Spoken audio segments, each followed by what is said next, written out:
And welcome everybody to the Retrocast episode 31 Golden Week in the Bank. Yes, this is the Red Leaf Retrocast. Welcome. This is the Retrocast edition. And if you could tell by the sound of my voice, I am just getting over a really bad cold. You will definitely hear it worse later when I am joined by a guest host by the name of JPQ from the No Particular Angle podcast. I end up losing my voice at the end of it. It's quite funny. What we got on the agenda here today is a pretty stacked one over the last couple weeks of wrestling. Man, it just seems like anytime I get caught up, I'm already behind. We got the Best of the Super Juniors going on. What we're doing in this cast is I will start off hot with my personal experience going into WWE Money in the Bank. Yes, we're finally talking about WWE that doesn't involve WrestleMania, as my cat in the corner is playing with one of his toys. Very nice. At least he's busy over there and not jumping on the table just yet. After Money in the Bank, we'll go into the weekly wrestling recap involving Major League Wrestling, MLW, episodes 56 and 57, taking place over Cinco de Mayo. Uncharted territory from Beyond Wrestling that you can catch over on Independent Wrestling TV. We'll be doing episodes 6 and 7. And by the way, a little sneak peek is I went to Uncharted territory episode 8 live, so I finally got to go back. So you'll get to hear the first-hand experience when I go to that in the next episode. Then, after the weekly recap is done, that's when we'll cut to myself and JPQ talking a long time about basically the whole state of Stardom, a lot of controversy coming out of Stardom, why we like it, what's been going on, all the latest feuds, and what we love about what's happening in Stardom in 2019, what happened during Golden Week in particular, and how that attributes to the future of Stardom going forward. So a lot happened during Golden Week. So we talked about that for about 90 minutes. So that's a big chunk of this podcast episode. So if you want to skip over Stardom, timestamps are in the description of the episode. If you want to skip all the way to Stardom right away, you can go check that out. After we're done talking about Stardom, JPQ stays, and we talk about the first week of the Best of the Super Juniors. That's days 1 through 6. Days 7 through probably up to the finals, it's just me guessing, will be in the next episode. And then once that's over with, we'll round out the episode with, yes, we have an iTunes review, finally, and our first episode of Nitro we're covering on the cast, switching over from Thunder. This is taking place right after the Great American Bash, 1998, so we're starting off with Nitro, because this, as I mentioned in the previous episode, I believe is where WCW starts heading downhill in a hurry. And I want to catch it all in its glorious dumpster fire glory in real time. At least in the rewatch along that I'm doing. And I do want to make it known that I do want to apologize for a couple reasons. Super Strong Style 16 in Progress took a long time to get through. I've wanted to keep up with the Best of the Super Juniors, and once you get behind on that, it's almost never catching up. Same thing with WXW True Colors and the Road to True Colors shows, and the Dragon Gate show that I've been meaning to watch. I have them mostly done. But I want to, I think in the next episode, there'll be less to talk about. And I can really focus on what had happened in Progress and WXW. And, full disclosure, I am a little behind on everything. So, let's get this thing started. Money in the Bank, WWE 2019. I went to with my friend Kevin from the Retro Gaming Edition podcast of the Red Leaf Retrocast. It was over in Connecticut. Got to meet up with him, which is always fun. And what are my thoughts over it? I was going into Money in the Bank. It's almost like I never missed a thing with WWE. Even though I haven't watched it. I listen to the occasional podcast, but nothing's changed in the whole landscape. Pre-show was very skippable. It was your typical TV tag team match. Is very formulaic. Not terrible, but former WWE champion Daniel Bryan gets pinned by the Usos, and naturally, the very next night on Raw, the Usos get pinned, so 50-50. I don't know what is with WWE and wanting to pin basically your title contenders all the time. It's almost like it's 50-50 booking. It's really irritating. It makes no one look strong in the end. But anyways, your former champion gets pinned in a nothing tag team match. So, good job. But we do start off hot with a match I was not expecting to be basically the second best match on the entire card. And that is the Women's Money in the Bank match. Your participants were Bayley, Carmella, Dana Brooke, Ember Moon, Mandy Rose, with Sonya Deville, Naomi, Natalya, and Nikki Cross, so way too many people in the match. It was very much like last year's Money in the Bank, where it was just a very practiced spot fest, where two competitors would get in the ring, they'd do a move, or there'd be 3 or 4 people in the ring, and one person would do some sort of spot, such as Nikki Cross getting the ladder and doing the helicopter spin. There was a couple neat spots in there where such as Naomi, in between 2 ladders, does the splits. 2 competitors hit themselves with the ladder. That was neat. I really liked Ember Moon's spot, jumping from a ladder outside the ring, hitting the Eclipse inside the ring. That got a big pop. There was an interesting moment where I thought, from my vantage point in the stands, that Carmella had stepped in between a ladder awkwardly, and she twisted her knee. And our whole section got that vantage point as well. But what had actually happened was it was just like a drop kick, and she sold it, and she did come back in the match, but, we thought she was legit injured. So I guess from WWE's perspective, they got us. Really cool ending, though, where Sonya Deville played Best Bro moment, where no one was in the ring. Mandy Rose was just knocked out outside. Sonya picks her up, puts the ladder in, then puts Mandy Rose on her shoulders, climbs all the way up to the ladder, and Bayley just pushes them off and wins Money in the Bank. Big pop. I popped hard for Bayley winning. That was a big highlight. WWE has done all they can to ruin Bayley and her character. She's a good wrestler. She's a good worker in the ring. Very right having her win. I was very excited. I honestly totally forgot Nikki Cross and Dana Brooke were even in this match at all. So, Bayley cuts a post-match promo, which was very awkward and scripted. She mentioned Banks, and that got boos. It just all came off very fake. Then this is where the show starts to go very awkward and slow. We get the U.S. title match, Samoa Joe, Rey Mysterio, which lasted a total of 1 minute and 39 seconds. Very lame. Joe, I guess, got his nose busted and then rolled up, so the opposite of what happened at Mania.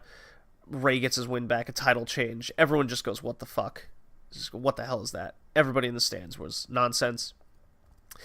And with that disappointment, we're immediately followed by the cage match.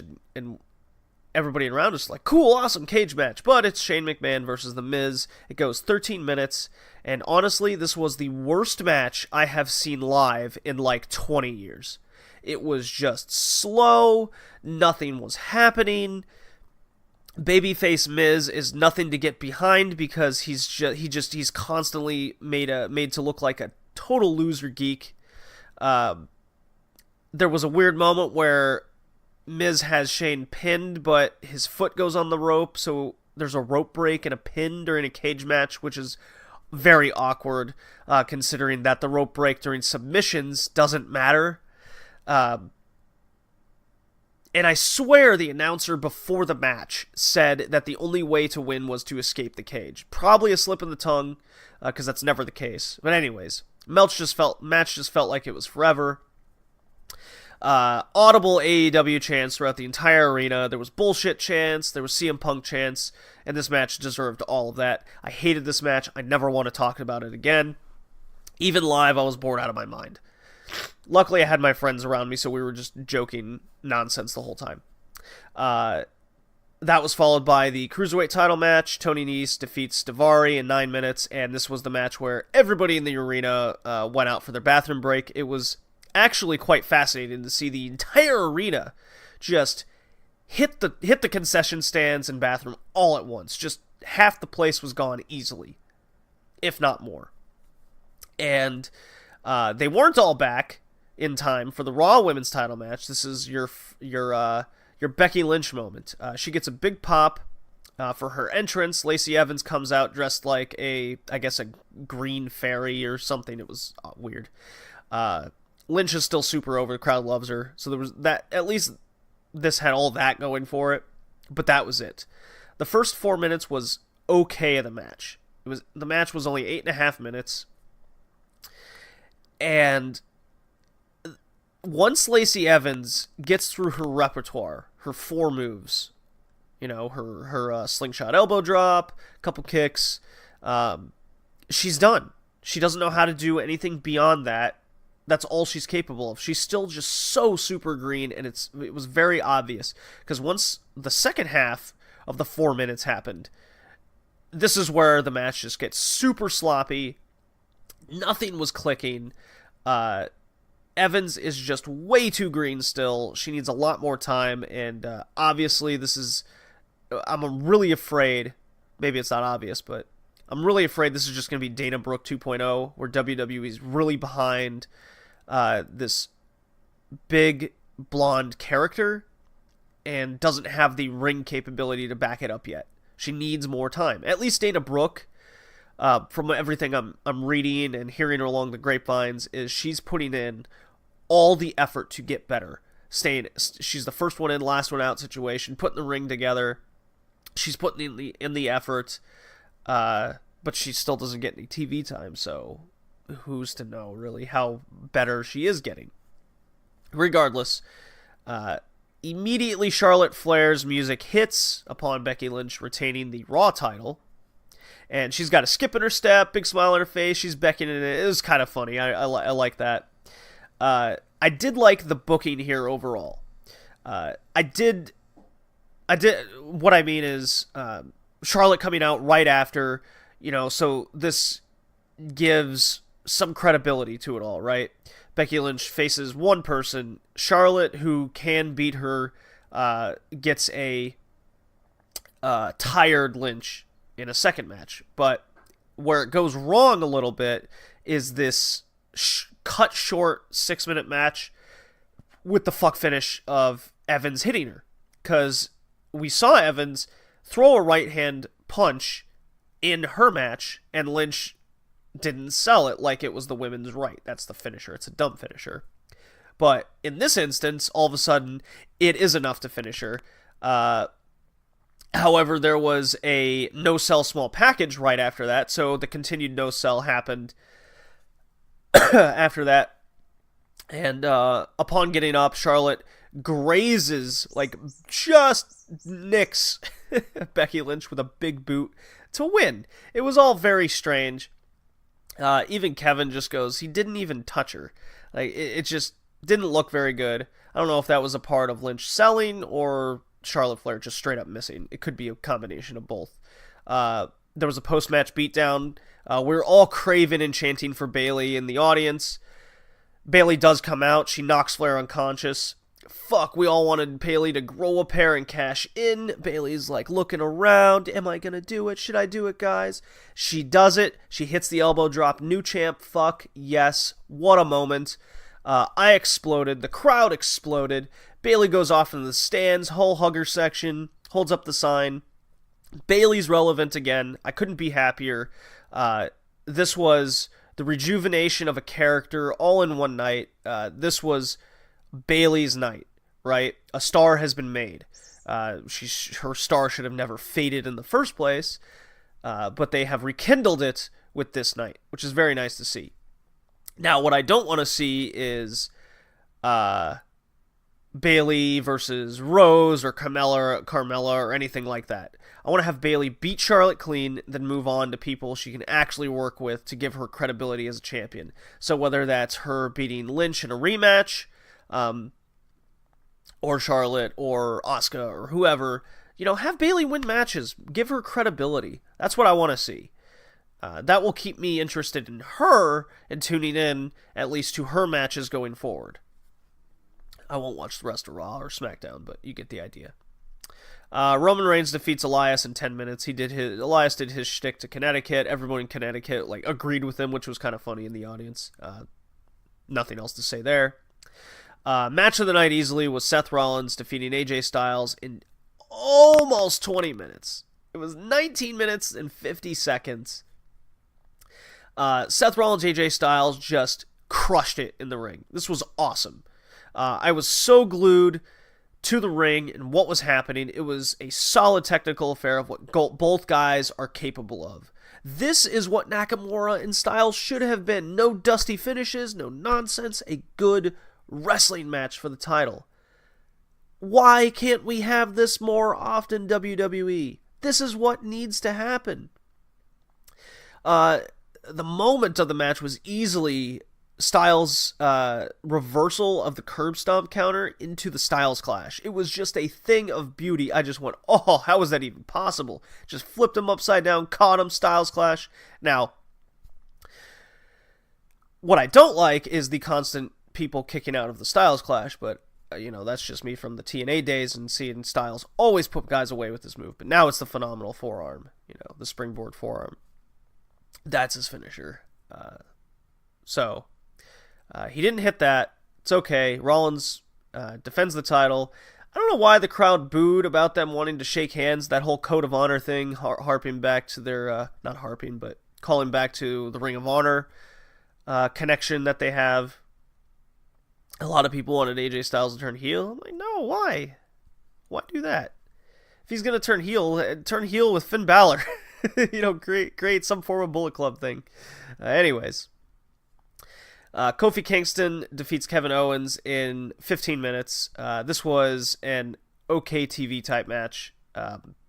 Kids, this is what I found fascinating. The match was okay. I didn't have any issue with it. I just cannot personally get into Kofi Kingston as champion. He's throwing pancakes on the way to his ring. He just doesn't come off as championship material. Especially after 11 years of him not being in this picture and just seemingly getting over in a gauntlet match, and what I found fascinating was as soon as Kofi Kingston's music hit, all the kids around me busted out their phones. This is very interesting. They completely ignored this. One kid in the row in front of me watched YouTube WWE 2K Top 10 videos the whole time. And as soon as the match was over and that bell rang, they all put their phones away. It was so fascinating to see. So I hope people realize that Kofi Kingston is not the draw that people think he is. Because kids certainly do not care about him. Kids have seen over the past even 3 years, that Kofi Kingston is not the guy that should be on top. It should be a Kevin Owens. It should be AJ Styles, Seth Rollins. Those are the guys, not Kingston. Excuse me. So, on to the main event, Money in the Bank ladder match. You had Mustafa Ali, Almas, Corbin, McIntyre, Finn Balor, Randy Orton, and Ricochet. Match goes just about 19 minutes. There were only 4 guys in the entirety of WWE that should not have won the men's Money in the Bank match. That was Shane McMahon, Roman Reigns, Baron Corbin, and of course, Brock Lesnar. And of course, WWE goes with one of the 4. Brock Lesnar's music hits at the end of the match, and he wins Money in the Bank. Not even in the match, by the way. But he can take it. He can just come in and take the title.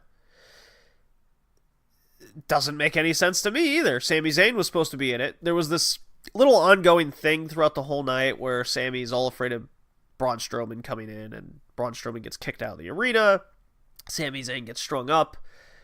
So I guess you could just beat someone up now and take their spot. And there's no acknowledgement of he can just do this and it's okay. it was a really fun match for the most part. You could tell everybody wanted McIntyre to win. All the kids, surprisingly enough, that was in the section I was around, wanted Randy Orton to win. So he's still a big draw and character for WWE. I personally don't want to see Randy Orton on top anymore. I think his character's done and over with, especially since he's not innovating or changing or doing anything of the like. So let's imagine if Kevin Owens or hell, Bray Wyatt did the exact same thing Lesnar did, right? The crowd would have exploded in happiness. Like, it all would have made sense to their characters, especially the Bray Wyatt character with the whole psycho clown, murder clown thing going on. But they didn't do that. Bray Wyatt has had these weird promos for over a month, not wrestled a single match. We know nothing of what they're going to do with his character other than these promos. So this would have been an immediate star-making thing. An immediate repackage, right? Instead, they just went with Brock Lesnar, which we can assume he's just going to cash in for the Saudi Arabia show that everyone should be boycotting, for the summer. Anytime WWE starts approaching the Saudi thing, people should just cancel their network, not watch, and not cover. I don't like these podcast pundits that cover this stuff and just say, I only watch it because I got to. So, upon Lesnar's music hitting, it was pretty interesting to see. I cracked up in laughter so much because it is such a WWE thing to just piss on their fans like this. They hate their fans. And with AEW coming around the corner with Double or Nothing, as I'm recording this cast, Double or Nothing has already happened. However, for the sake of AEW and getting started and all the surprises that they're pulling, announcing their TV deal, this is WWE's answer. Brock Lesnar's rating, yes, he has mainstream influence. It's not big enough to pull bigger than 4 to 6%. It can't be. Just because the majority of people know of the guy doesn't mean he's going to turn your product around just because he's featured, right? It's the same thing with the Roman Reigns effect. Anyways, people fled the arena. Everyone went home unhappy in the arena. WWE has this fascinatingly boring card makeup that they do, where you start off hot, then you have fillers that they're basically telling the audience you shouldn't care about this match. They want to bring you down on purpose, so then when you get to a match that they want you to care about, your emotions are a lot more peaked. So, putting something like Kingston Owens after Rollins Styles is totally on purpose to what they think. They have this mentality that this is the genius thing. This is how we make up a good card. I absolutely can't stand it. It makes for just an up and down night where you just look back on it and you go, you know what? I was kind of bored the whole time. Yeah, there was some good moments in there, but when you end a show that they tend to do so often, it reminds me too much of the WCW 2000 days, which we'll get to eventually on this cast covering the Nitro and Thunders. So everyone in the arena is going home unhappy. I still remember the Bayley moments, but at the end of the night, it's how you close the show that matters, and they closed it in a very disappointing manner. It was an easy drive back home. Got to go to work the next day. I was totally fine.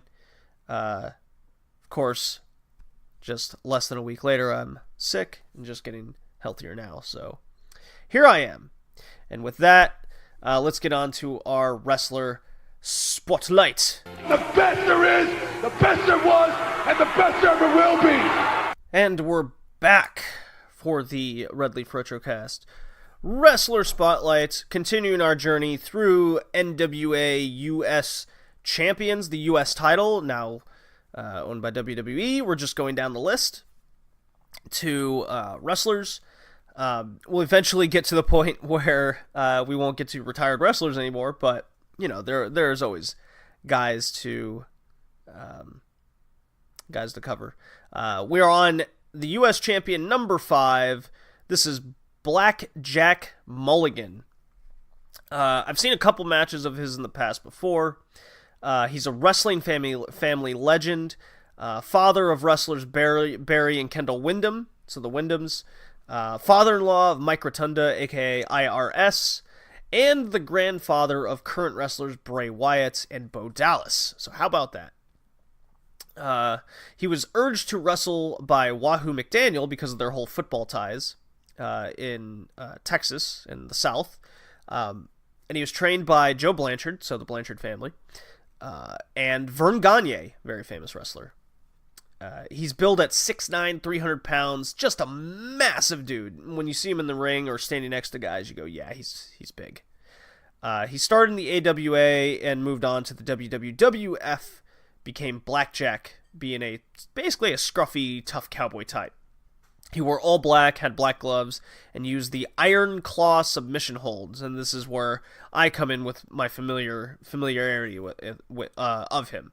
I remember getting my first WCW WWF games, and in the Create a Wrestler, you could give them the Iron Claw, and it just looks ridiculous. I was like, who had that?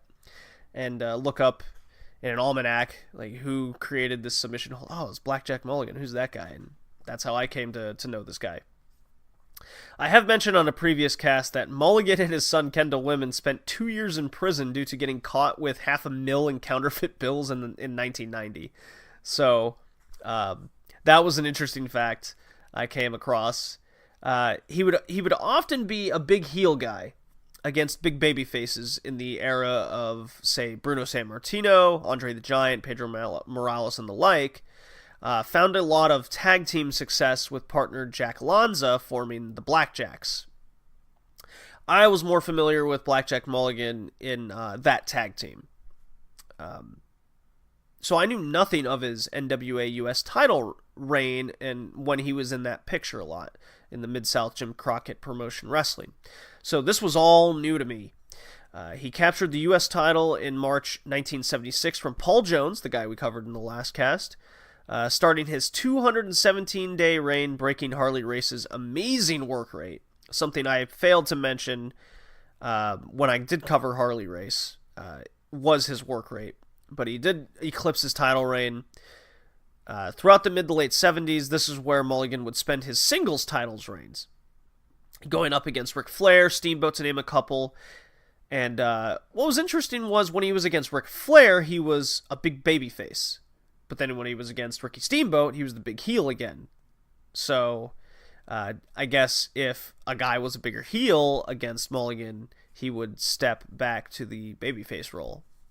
Which I found quite interesting. I watched a lot. I watched about 3 or 4 Ric Flair Blackjack Mulligan matches, and they were all different from each other, at least from Ric Flair's standpoint. Mulligan would do pretty much the same thing in every match. He would have his uppercut punches. He was just a big dude. Ric Flair and even Steamboat, I did catch a couple Steamboat matches, they would just bump and oversell anything Mulligan would do. It was pretty nuts how overly bumpy they would get. It was almost watching Mr. Perfect over-embellish what he would do on a daily basis. Mulligan would throw guys against the ropes, catch him, Iron Claw, and then, hand in their face. He was a pretty good promo, pretty standard for the most part. It was mostly his size that was so impressive. Then when he got into the 80s, that's where the whole WWF thing came along. And he had the Blackjack Barbecue, which was kind of the same as Piper's Pit. And I just didn't... I don't know. I couldn't get into Blackjack Mulligan. I get his character. He's a big dude. He comes off the screen well.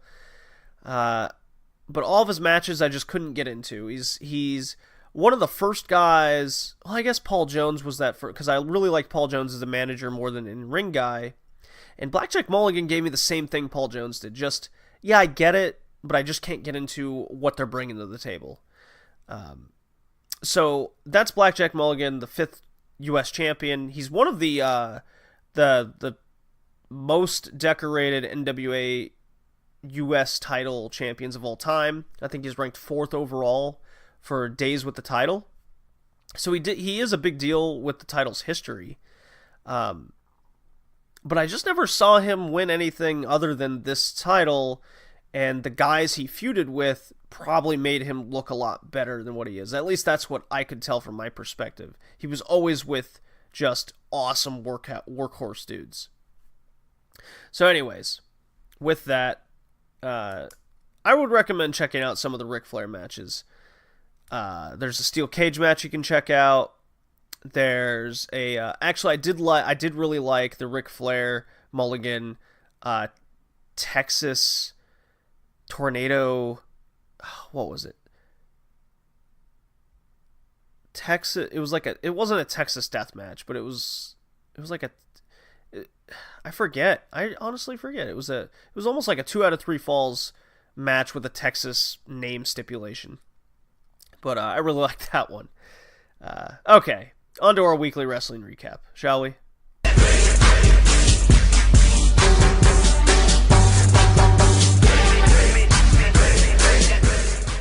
Alright. You just heard the theme of Major League Wrestling. Love that theme song. Episodes 56 and 57, we are starting with Cinco de Mayo, hosted by Zelina De La Renta for episode 56 of MLW. We get a cold open with Zelina in a very sexy black dress talking on the phone in front of Low-Ki doing push-ups. There's a bunch of white furniture around.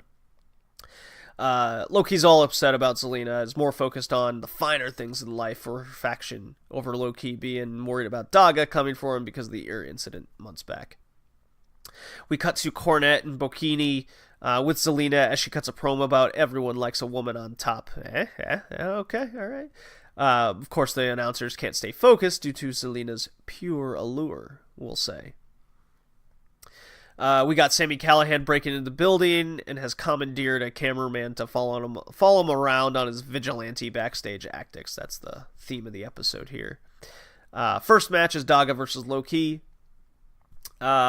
Pretty lame match, as it missed a lot of the grudge match feel that it probably should have been going for, especially since Daga is all hyped up about getting revenge on Low-Ki for his ear. Low-Ki wins via his feet on the ropes. Excuse me. Match had too much miscommunication, was pretty rough overall. Wasn't a fan, but at least it got the night started with Zelina's faction looking strong. Zelina then announces the brackets for the National Openweight Championship tournament that's happening.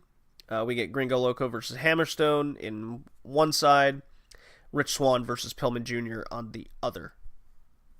So, interesting 4 choices. I would probably agree with only 2 of those. Loco and Swann aren't on the biggest win streaks lately. So, odd. So I imagine it's going to be Hammerstone versus Pillman Jr. in the finals, but anyways. We get a funny Rocky-like montage of Tom Lawler, Dominguez training for Contra Unit. Tom Lawler cuts a promo before they do that. It was quite funny, actually. It was quite comical. Back to Callahan. He jumps Ricky Martinez backstage and takes his phone. So I think we know what's going to happen there. Second match, El Hijo de la Pac with Zelina De La Renta ringside versus Gringo Loco. So obviously, since Gringo Loco was announced for the tournament, he should win this match, right? Well, or at the very least, Zelina gets involved and costs him the match, right? That way everyone wins. Instead, we get Hijo Park with a sloppy win. Gringo Loco clearly carries the weight in this match. But it was not very good. It was very awkward. Booking only makes Loco look weak in this sense, and now I find myself wondering why he's even in the national title tournament at all. Shouldn't it be Hijo de la Park instead? Or someone that actually wins matches.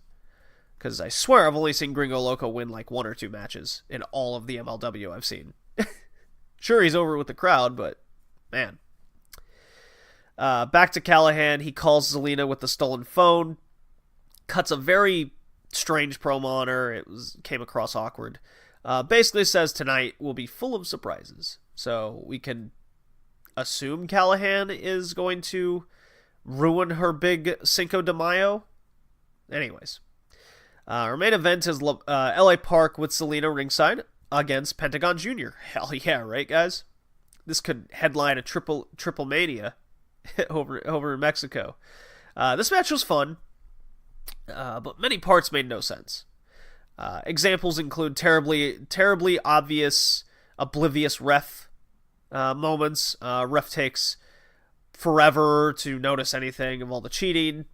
When Zelina gets involved, at one point she slaps Pentagon and she's up on the apron, and even Pentagon hitting on Zelina, he throws a big kiss on her, and Zelina essentially just doesn't do anything. Regardless, I found all that very strange. But what I found mostly strange is now we've seen 3 matches with Zelina ringside, and she played no part in the finish of any actual match. So, is that saying that her faction's strong enough without her, or did they just not think that through properly? Park wins via spear, so gets over Pentagon. Probably the right decision there, since LA Park is supposed to be the next contender for the title with his Battle Riot win. Post-match, Zelina thanks the crowd for their disgusting money, and thanks the sponsors, and the sponsors gave them a gift. Naturally, it's a big present type thing, and Mance Warner pops out of the gift box, crowd goes nuts, and we head off the air. Despite my negativity surrounding this episode, I had a lot of fun with it. I loved Zelina De La Renta, everything she brought to the party. It felt like a Promociones Dorado show, and I hope to see more of this kind of specialty shows in the future. The matches probably could have been better, at least how they flowed, but it was a fun show. On to episode 57. This show was a lot less of such. We start out with undefeated Barrington Hughes video, because he's going against Jacob Fatu of Contra Unit tonight. Just reminding us how big and bad Barrington Hughes is. But our first match is Airwolf versus Ray Phoenix. As you know, I've been very high on seeing more of Airwolf and what he's capable of, and where he's heading in the future.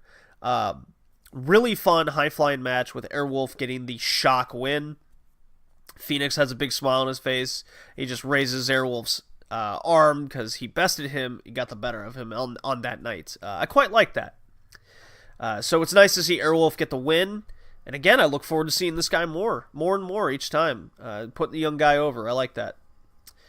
Zelina cuts a promo on both Callahan and Warner, saying Callahan doesn't shower and Warner is a chicken fucker. So I found that pretty funny.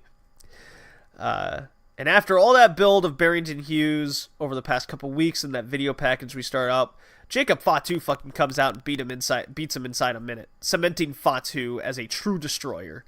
I love this booking. The crowd even goes apeshit for it. There's holy shit, you beat this big undefeated guy. Fatu sells it off really well as he's just a machine. It's pretty sweet. I absolutely love the first 2 matches here and the bookings for each of them. We cut back to our MLW triple promo time, as they like doing. New Hart Foundation talking nonsense with Teddy Hart.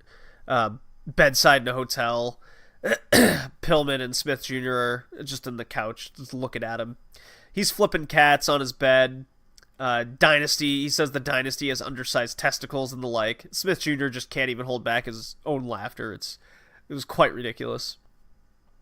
Then we get a promo from Hammerstone saying he's not worried about his matches.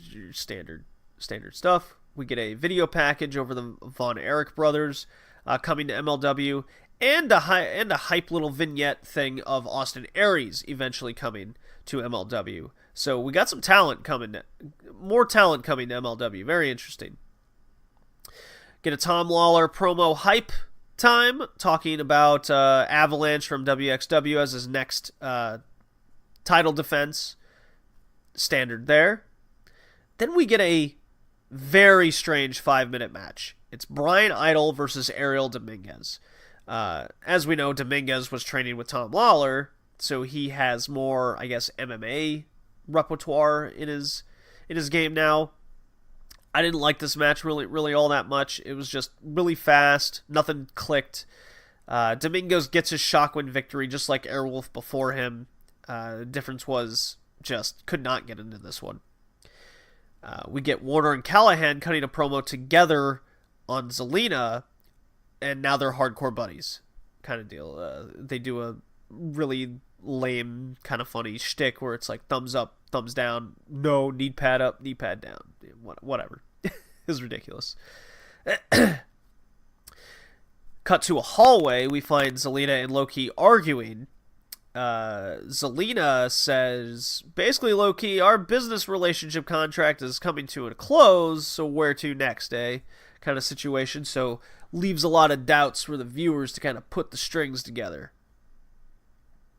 And we got our first national open weight tournament situation here, Gringo Loco versus Hammerstone. This match went about how one would expect. There's some back and forth. Really awkward fan play by Gringo throughout this match, but Hammerstone wins after just a mess. Yeah, it happened. Not much else to say. Hammerstone even cuts a promo saying he's big and bad kind of situation. Not the best MLW episode by any means. I really liked the Cinco de Mayo one. At least it had a good theme to it all, and it all made sense, but this one didn't do much for me other than the Airwolf win and the Fatu win. But that was two very quick segments for the show. It was at the top of the hour or at the start of the hour instead of the top. So, MLW. Hope it picks up in the next week or two. I believe we're coming up to another pay-per-view of theirs soon. Beyond Wrestling! Beyond Wrestling! Beyond Wrestling! Alrighty. Beyond Wrestling, Uncharted Territory. We're covering episodes 6 and 7. As we do, we're always covering 2 episodes at a time, being that this podcast is every other week. So I hope you guys like it. Uncharted Territory is the indie show of indie shows. It's a weekly wrestling show put on by Beyond Wrestling on independentwrestling.tv. There's a number of promo codes out there to get 20 days free trial. Whether it's Uncharted, MJF sucks, hashtag Beyond Wrestling, whatever it may be, use it. I do recommend at least checking out any episode. Maybe it'll tickle your fancy. It has a really nice feel to it. Stars are being made. Beyond Wrestling has its fingers in a lot of people that are in the wrestling promotions you may watch, whether that's New Japan, AEW, WWE, Ring of Honor. It's pretty amazing how much everything stems from just this little promotion in the Northeast here. But we're starting with episode 6. Chris Dickinson calls out Josh fucking Briggs. Pretty cool stuff here. Briggs is coming back from his hip displacement injury. He's been selling that quite well. Dickinson's on his path to proving he's a tough fucking son of a bitch. Taking on the biggest and baddest Beyond Wrestling and just independent wrestling has to offer before his July American Rana standoff against Daisuke Sekimoto. So this match is hard-hitting. It's exactly what you want to see. Undefeated, or at least winning streak, Josh Briggs does not come through in this match. Oh my god. I gotta pull up the cage match stats here for Beyond Wrestling. Oh, it's been a rough weekend, guys. Just in full recovery mode. Lots of Sunny D in my diet lately. Sunny D and soup. Gotta get that vitamin C. Lots of sleep, too. I hope you don't mind that this episode is not filled with the enthusiasm that you're used to. But needless to say, Dickinson does get the win. Discovery Gauntlet follows, and this is probably now my new favorite stipulation every week on Uncharted territory. Thomas Santel, the Ovaltine Dream, wins again against Brad Hollister. This guy was a total tool. He was the douchebag. I hated this guy. I wanted to see Santel win. It was quite the sight to see how over this guy is, right? I was a little worried that Hollister was going to get the win here. Broke his glasses. It was just nonsense. Santel cuts his awkward nerd promo that he does after the match. I hope this guy goes all the way to American Rana. I never want to see him lose. This is also, episode 6 was also commended Beyond Wrestling for it's their 10-year anniversary. So this next match, the six-man tag team match, is basically a trios tornado match. It was under Beyond House Rules. They tried to get Beyond Wrestling originals from their Indiana days. So we have Eric Corvus, Johnny Cockstrong, funny name, Nicholas Kaye, Kaye. They took on the team and defeated the team of Chase Burnett, Jefferson Saint, and Zane Silver. I'm unfamiliar with almost all these guys, but Johnny Cockstrong definitely stood out the most. We get a singles match following that of Joey Janela taking on Mad Dog Matt Cross. Matt Cross is still in his Lucha Underground contract, unfortunately, so because he seems like the perfect AEW type guy. But Joey Janela beats him. Janela is just embodying independent wrestling and also trying to make a name for himself, heading over to AEW. I quite like it. Joey Janela he clicks with the crowd with his antics and what he does.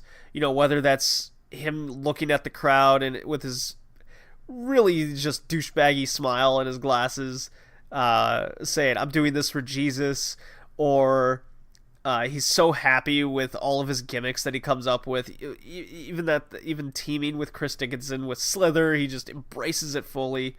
It's really funny. I can't wait to see what Joey Janela has in store for the rest of Uncharted territory. We get an independent wrestling TV title match of Orange Cassidy taking on Jordan Grace, because I was at episode 1 where Jordan Grace pinned him in a tag team match, so that's where this hey, continuity, guys, look at that. Orange Cassidy and Jordan Grace do the Orange Cassidy shtick, where he's hands in his pockets, he won't take his sunglasses off, that whole thing. But the match does go on for a good chunk of time. Jordan Grace looks like a total machine against Orange Cassidy, and Orange Cassidy barely gets one over on Grace to keep his title. I believe this was his 14th defense in like a 130-day span. He got the title on New Year's against Tracy Williams, who defended the title 17 times in like a 300-day span. So Cassidy's trying to break the record in basically half the time, or at least in 2/3 of the time, which is interesting, considering Orange Cassidy is super over with the crowd. He can do no wrong at this point. And Jordan Grace looked fantastic. She is improving by the day, and she looks like $1 million. She looks like she can bench press your house and then just look like a bombshell in a dress at the same time. It's pretty amazing to watch her grow in the ring. And we're highlighted in our main event of the night, Ricky Shane Page against Eric Ryan in a death match. Just a bloodbath of a thing. At one point, Eric Ryan shoves a freaking syringe through Ricky Shane's mouth for some reason. But it's just a spot death match at heart. RSP gets the win in the end. He cuts he cuts his thank you fans promo at the end. Thank you Beyond Wrestling. It was nice to hear.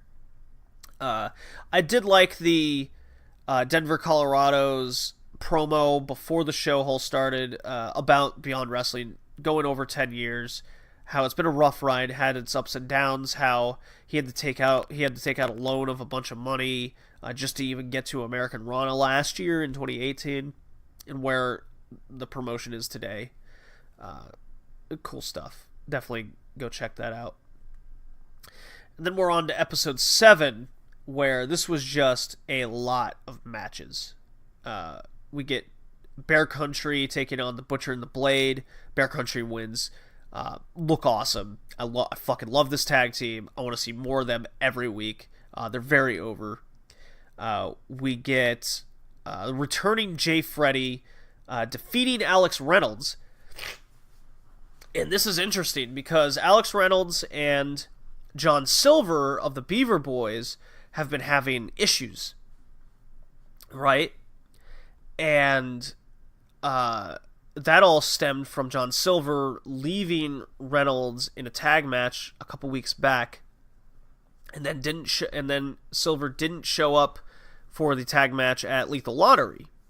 So Reynolds losing here is interesting, and I like how Jay Freddy gets a win, and he was in the was he in the Discovery Gauntlet? I know he had a really good match against Brandon Thurston to show off the veterans of the indie scene.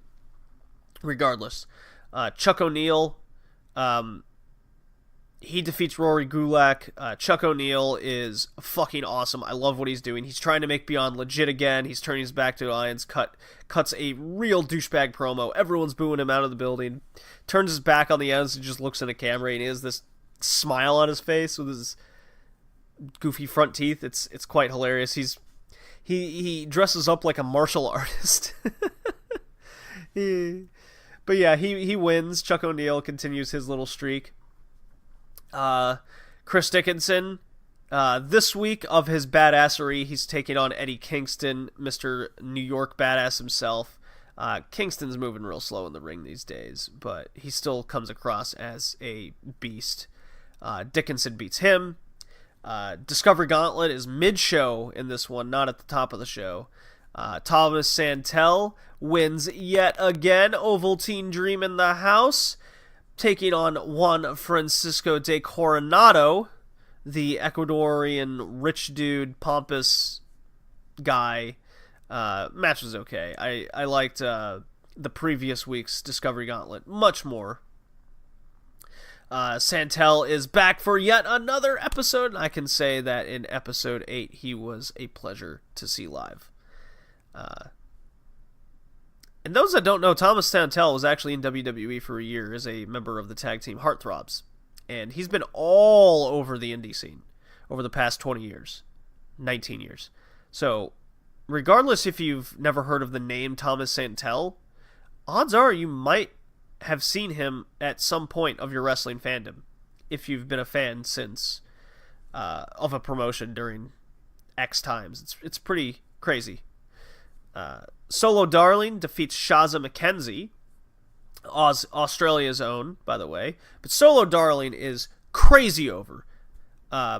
If it's not Chris Statlander in Beyond Wrestling, number 2 babyface is Solo Darling of the women. Solo Darling is probably a top 5 Beyond Wrestling babyface right now.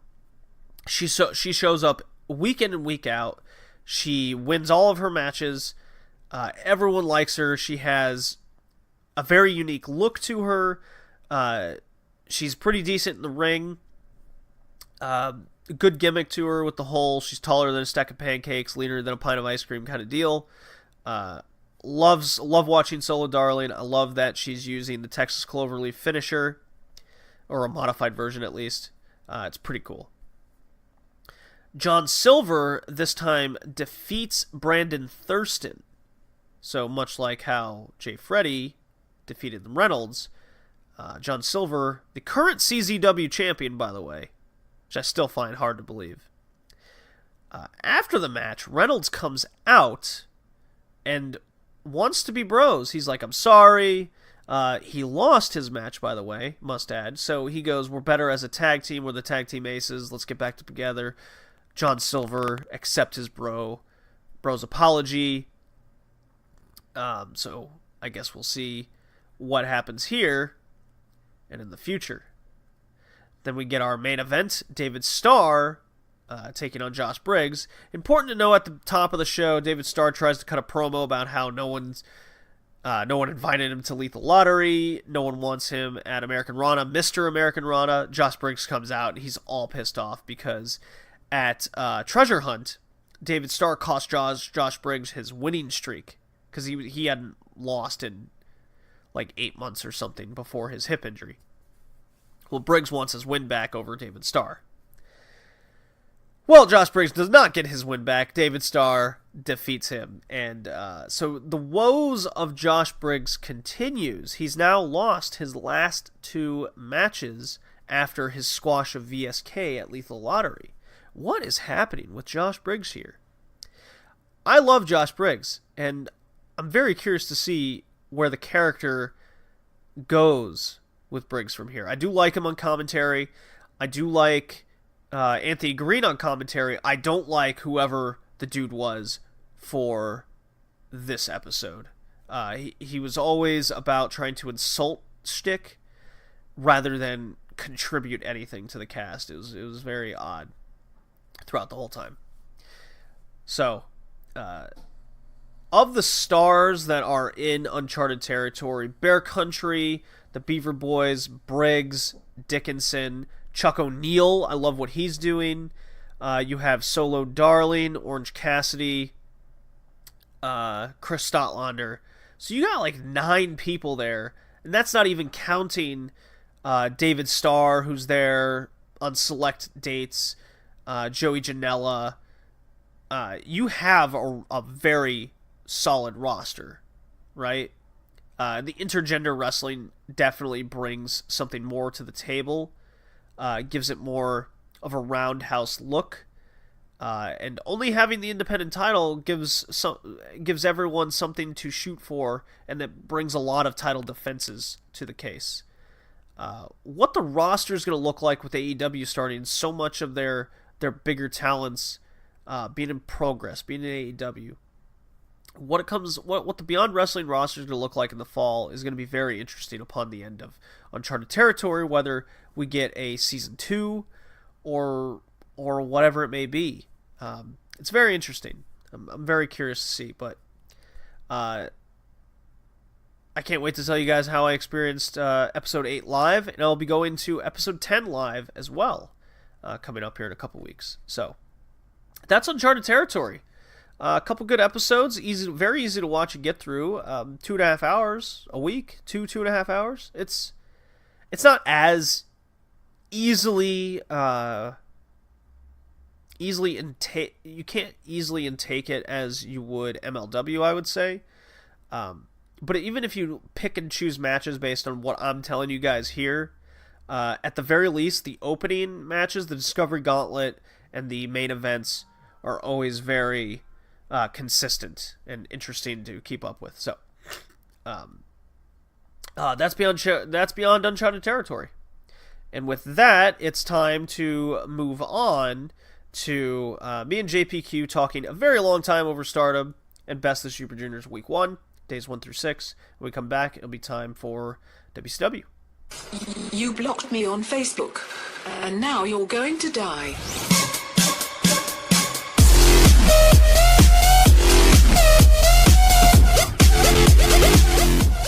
And welcome back.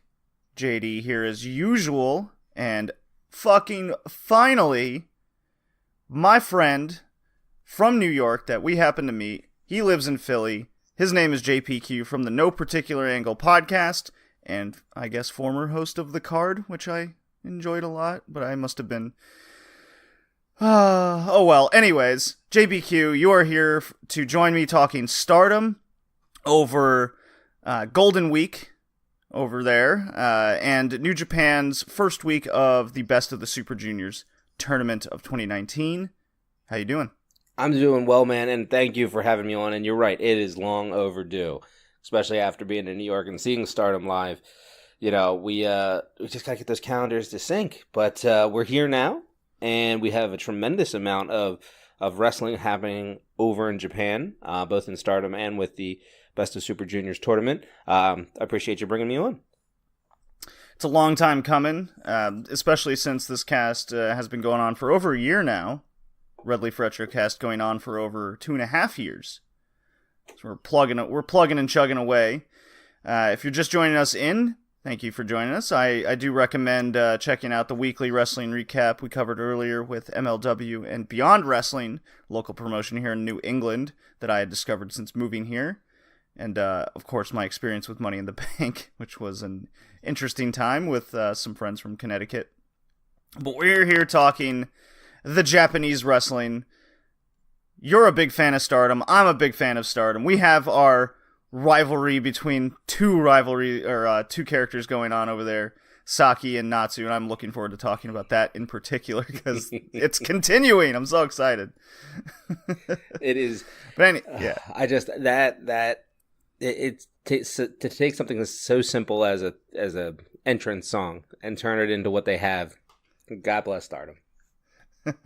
So, for those that don't know what Golden Week is, it is a special week where everyone in Japan gets the whole week off. It's a big party week. And what Stardom did is each faction within Stardom puts on a show of their own. So they have a ridiculous theme, and then they have a ridiculous tournament of some kind or a match. And each member of the faction, whether it's a trios match, a tag match, a singles match, will have an opponent essentially of their choosing or something along that line. So we got some ridiculous themes this year. There was a costume change battle royal where members of Stardom would come out dressed like someone else. For example, Kagetsu came out dressed as Arisa Hoshiki, which was really funny, and they don't just dress as them; they mimic their moves and mannerisms as well. So it's really funny. There was a blind sword fight. There was a Jonkin tournament, paper, rock, scissors, in which Tokyo Cyber Squad won it all.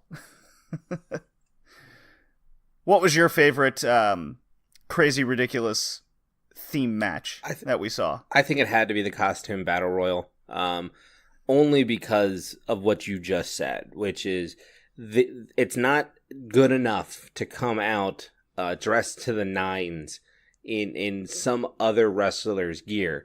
But then on top of that, I'm just going to do everything they do. And I'm just going to do the impressions. And so you're watching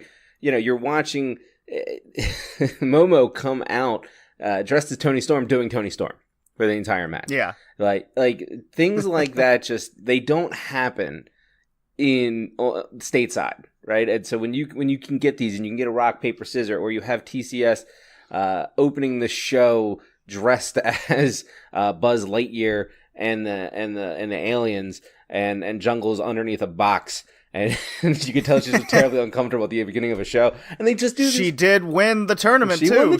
She is Jonkin champion. She is, and so it's like Jonkin Po. Jonkin Po. And so it's like, but to be able to celebrate that every single show this week, it just shows you that not everything has to be hardcore, not everything has to be in-ring work. You can bring levity to wrestling, and I just don't think anybody is as fun to watch night in and night out as Stardom is. They're the most consistent at it. I see Ice Ribbon do a bunch of goofy stuff at the beginning of their shows all the time, such as Tsukasa Fujimoto facing off against the giant panda bear and doing suplexes and stuff, or trying to putting a giant guy in a panda bear outfit in an armbar. That's really funny, but yeah, it is a celebration of what wrestling is capable of, and my favorite is the Jonkin tournament, and I learned a little bit more about Japanese culture, for sure, with how they go about doing paper, rock, scissors. We would just go do rock, paper, scissors, shoot, or whatever that may be. They have a whole system to it. If someone ties, then they have to shoot real fast to the next one. Their mannerisms of hiding their hands and do almost like they're pulling a gun out of a holster. It's pretty funny. But My MVP of the costume and all of this goofy theme was Tony Storm coming out as Minoru Suzuki during the Paper Rock Scissors tournament. Really funny stuff. She stayed in character. She's stomping her name onto the bracket. She's pointing at her opponents like she's gonna kick the shit out of them. It was really funny. I was really hoping that some of the classmates on the outside, the schoolmates that they have, that line the outside that watch, I was really hoping that she was going to attack them like young lions. Like I was waiting for her to get out and just start, causing havoc. That would have taken me over the edge and level, right? Hysterical, yeah. She didn't do that though. She did chase after. I think Jungle took her out of the tournament. Yes. Memory serves. Mm-hmm. Yeah, you're right. And then she chased after her, and Jungle in the box, or at least having the box, she kind of crawled away really fast. It's like snuck away around. Yeah. Oh. Excuse me as I take a sip of this awesome scotch I have just for this occasion. Oh, nice. Nothing like a sore throat from a week of wrestling. Topping it off with scotch. It'll kill something that's in there. That's right. All right. So I wrote down the four faction shows and kind of my takeaway match or what happened during each show. It took a long time to sift through them all too. Mm-hmm. It was not an easy feat, especially with my new job that I've been doing, working, anywhere from 9 to 12-hour days, and then trying to fit in Super Strong Style 16, Dragon Gate, Best of the Super Juniors is nonsense with freaking at least 2 hours every day. The sleep's not coming by. So before I go into that, I actually do have a question for you, JP. Shoot. How are you fitting in all this wrestling? I'm not. I'm okay. I'm fine. I'm finding bits and pieces. I haven't yet to this week, last couple of weeks, be able to sit down and watch a full show.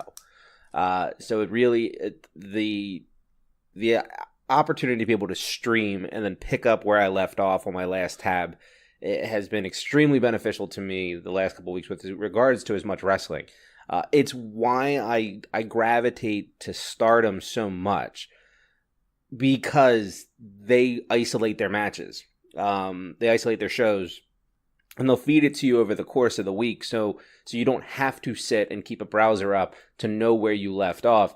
You can watch a quick 15-minute match, right, and then you can go to the next one the next day, and they put out so much content that you need that. You can't just sit down and watch, because you theoretically this past week you could have watched 10 consecutive hours of Stardom if you watch it from the end. But yeah, it's time management through and through. On my side, same thing, man. 12-hour days, Monday through Friday. Baby just had his first birthday, so we had the parties and all that type of stuff leading in. Where do you find the time? And it's late hours, it's early mornings, and it's getting him into wrestling. So that's been beneficial. He likes Stardom. He likes the fun colors in the morning. Oh, I don't blame him there. Mm-hmm. All right, so yeah, I'm having a tough time, but I think I've pushed off Strong Style 16, True Colors from WXW. You know me, I'm a huge VXV fan, huge. WXW, and that's been on the back burner just because I know if I get behind with something like Boss J, I'll never catch up. Right. So, as I mentioned at the top of the cast, I'm sorry, Strong Style 16 and True Colors are postponed for a European focused, and Dragon Gate. It'll be in there too in the next episode. Sorry, it's now being delayed yet again, but I am covering all of the indies that are notable. So anyways, back to Stardom. Golden Week. We're coming off the heels of the draft and the Cinderella tournament. The draft saw us just bask in the glory that is the new faction run by Hana Kimura of Tokyo Cyber Squad. What do you think of this name, JPQ? Yeah, I am a huge fan of it. Huge fan. I didn't know I thought they were going with International Army. I thought it was going to have that type of feel to it. And the fact they came out with something like Tokyo Cyber Squad is something I adore. There's been theories going around on why they're calling it Tokyo Cyber Squad. If you heard this, let me know. I don't know the person's name. I can't give credit, but they're breaking down words in Japanese, so I'm sure other people figured it out as well.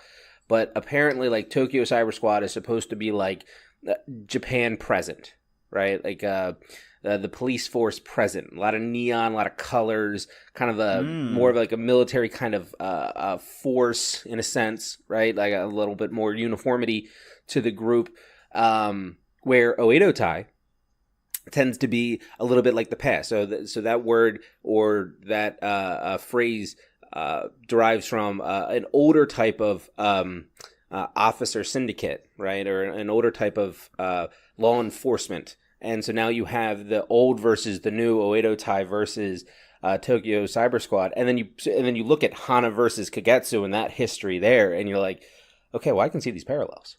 You know, Right. So you add that wrinkle into the fact that, you know, Jungle Konami, Rebel Kel, Death now, and Hana Kimura. Death. Like, what? Can we talk about Yonayama and just becoming essentially this Kiss incarnate character? That's one way to put it. That is one way to put it. She's just out there just doing the whole Kiss rocker, and everyone just yells "Death!" And she committed to that because they didn't lead into that at all. You know, No, I was just all of a sudden. I think we first saw her at the Tokyo Cyber Squad night. produce, Yeah. and she just shows up. I'm like, is that who I think it is? What is happening? Just right in their pre-match promo, she's just there, and everyone just goes "Death!" I'm like, what? Did I miss something? Right. You do feel a little behind when you watch Stardom World every once in a while. It's Yeah. like they just do this spot, and you're like, wait, what? I didn't get the newsletter. Yeah. So before we get into the matches, I do want to mention that we saw Jungle Kiona attempt to fly at the Cyber Squad produce, trying to get one of the gimmick matches. There was a cash prize hanging like an Ultimate X, but you couldn't actually tether on anything. You just had to like get on someone's shoulders or leap from the turnbuckle as Jungle Kiona did, and she got some height, she got some length, but it was still short, and it was the funniest thing I've seen. And she took a bump. She committed, man. Like she that was as full layout as you could possibly do. And she looks bigger on TV. I saw her in person. She's smaller than we give her credit for, right? But well, it's when you're comparing her right. to all the other like when Toni Storm gets in the ring with them, she is big. Yeah, she is right? huge looking. When Kelly Klein was over in Stardom, which by the way, 5-star Grand Prix, she put in a good showing. She did. Stardom really knew how to work with her and to her strengths, and then when you see her working with Women of Honor, or as we saw at the G1 Supercard against even Mayu, when all of a sudden it's working this Ring of Honor style, it doesn't work.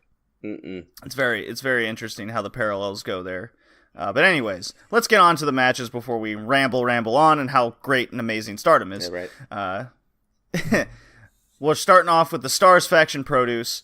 My highlight here is the Toni Storm Challenge. She's been doing this. She's back in Stardom for a little while here, and she's just laid out singles matches, right, against a member of each faction.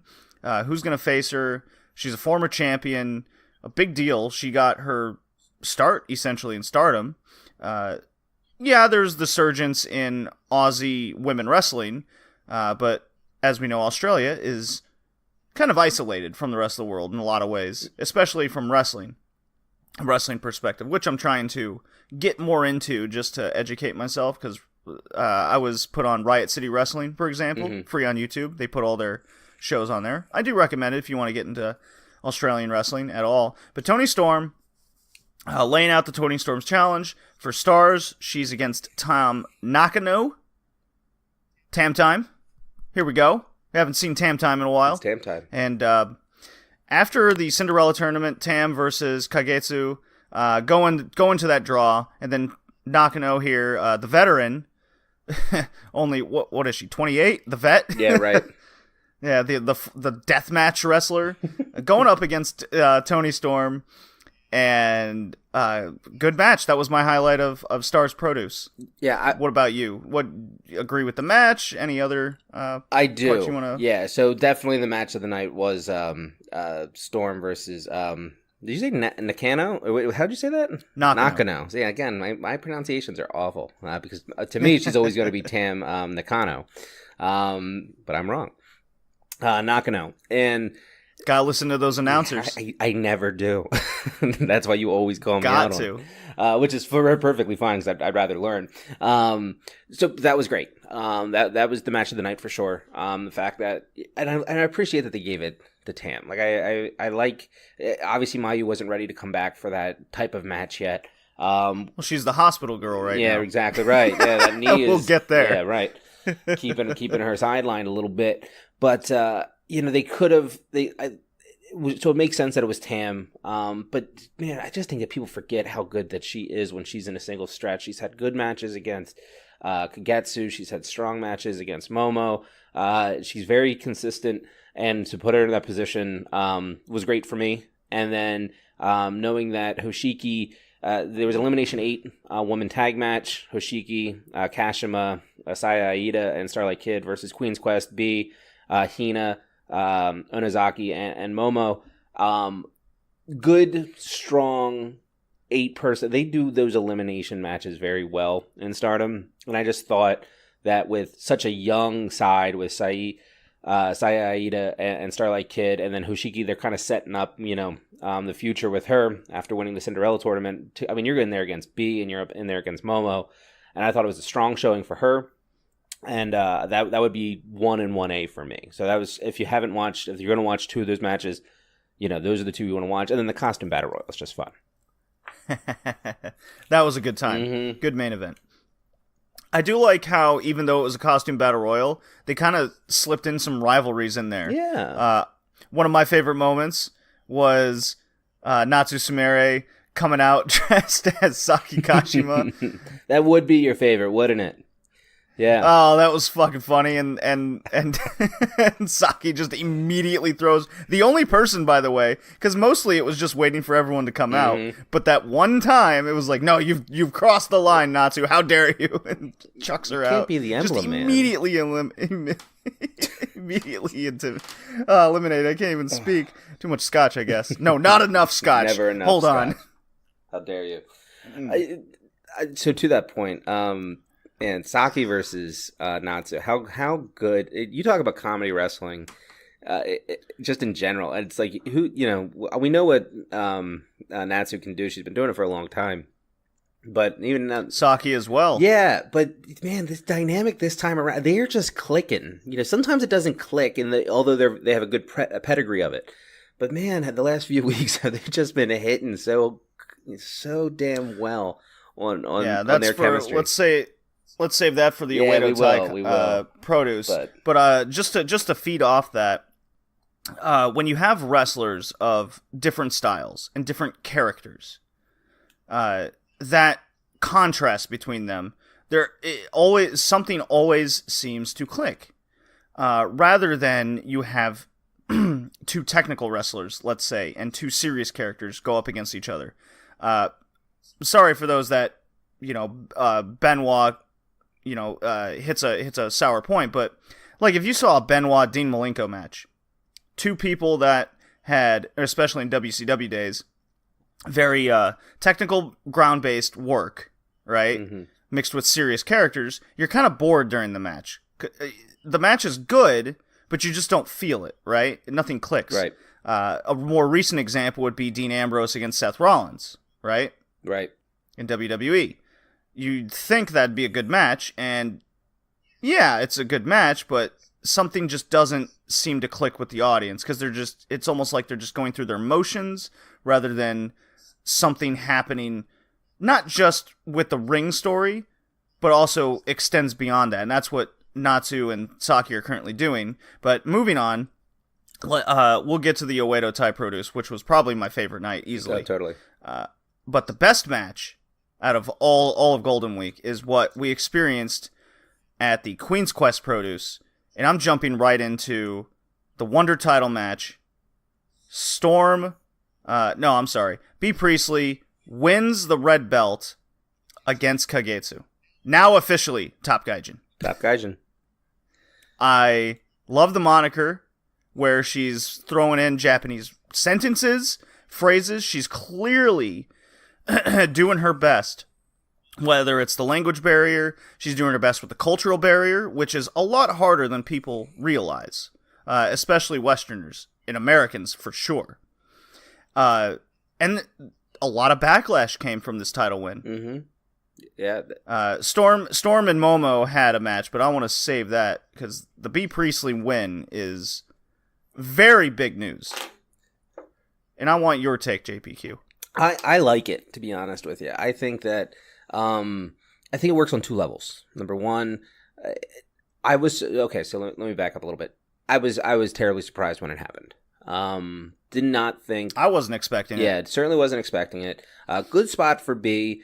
I thought Kagetsu's been on this run. I thought with it would be Momo or because they had the no contest a few months ago that would ultimately take the red belt off of her. Kind of seeing where it all goes, and so for them to go within Queen's Quest, it just didn't make sense to me if it wasn't Utami or if it wasn't Momo to take the title. So nice swerve, good booking, right? Kept me on my toes. So I appreciate the booking efforts there. Well, just to interrupt you for a second with that thought, we know people in various Discords, fellow Stardom fans, even people, even throughout the words on Twitter universe, you might say. B. Priestley doesn't come to mind first with Queen's Quest, but as I explained to someone I'm trying to get into Stardom, Jay from the Smack It Down podcast, I go, Queen's Quest isn't like most factions. It's a heel group, but they're serious, and they're all individual people gunning for a title, right? And they support their fellow faction members in gunning for a title, no matter what the title is. And even if they have to put a title up against their fellow faction members, they won't be afraid to do that. That is the mentality of the faction.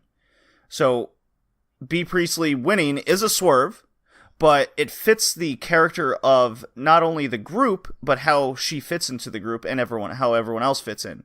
Like, Momo already has a belt, Utami has all of the other belts.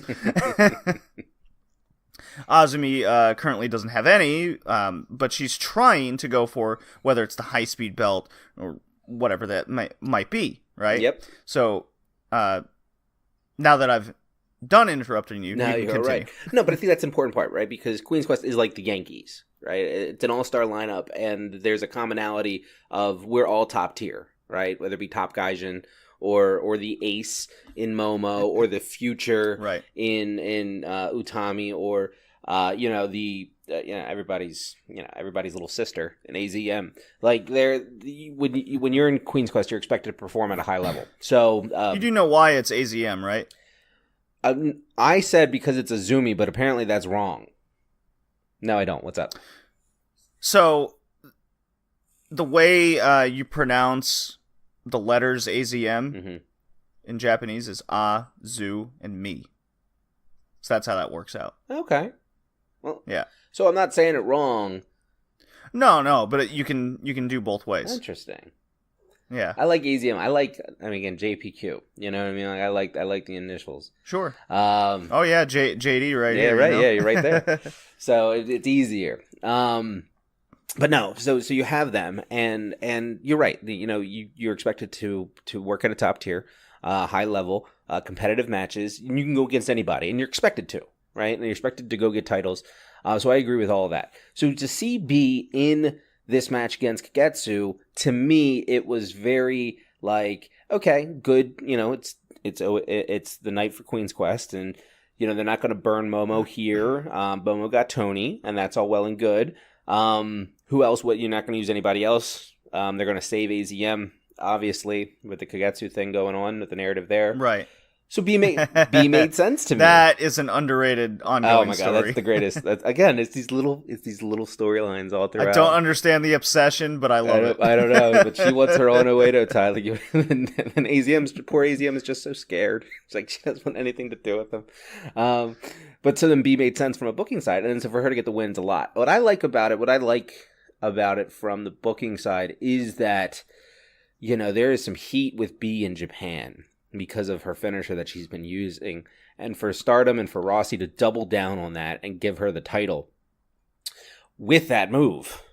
Like, God bless them for Ocean Cyclone Suplex. you. Yeah, I even never get Manami Toyota herself said it's disrespectful to use the move.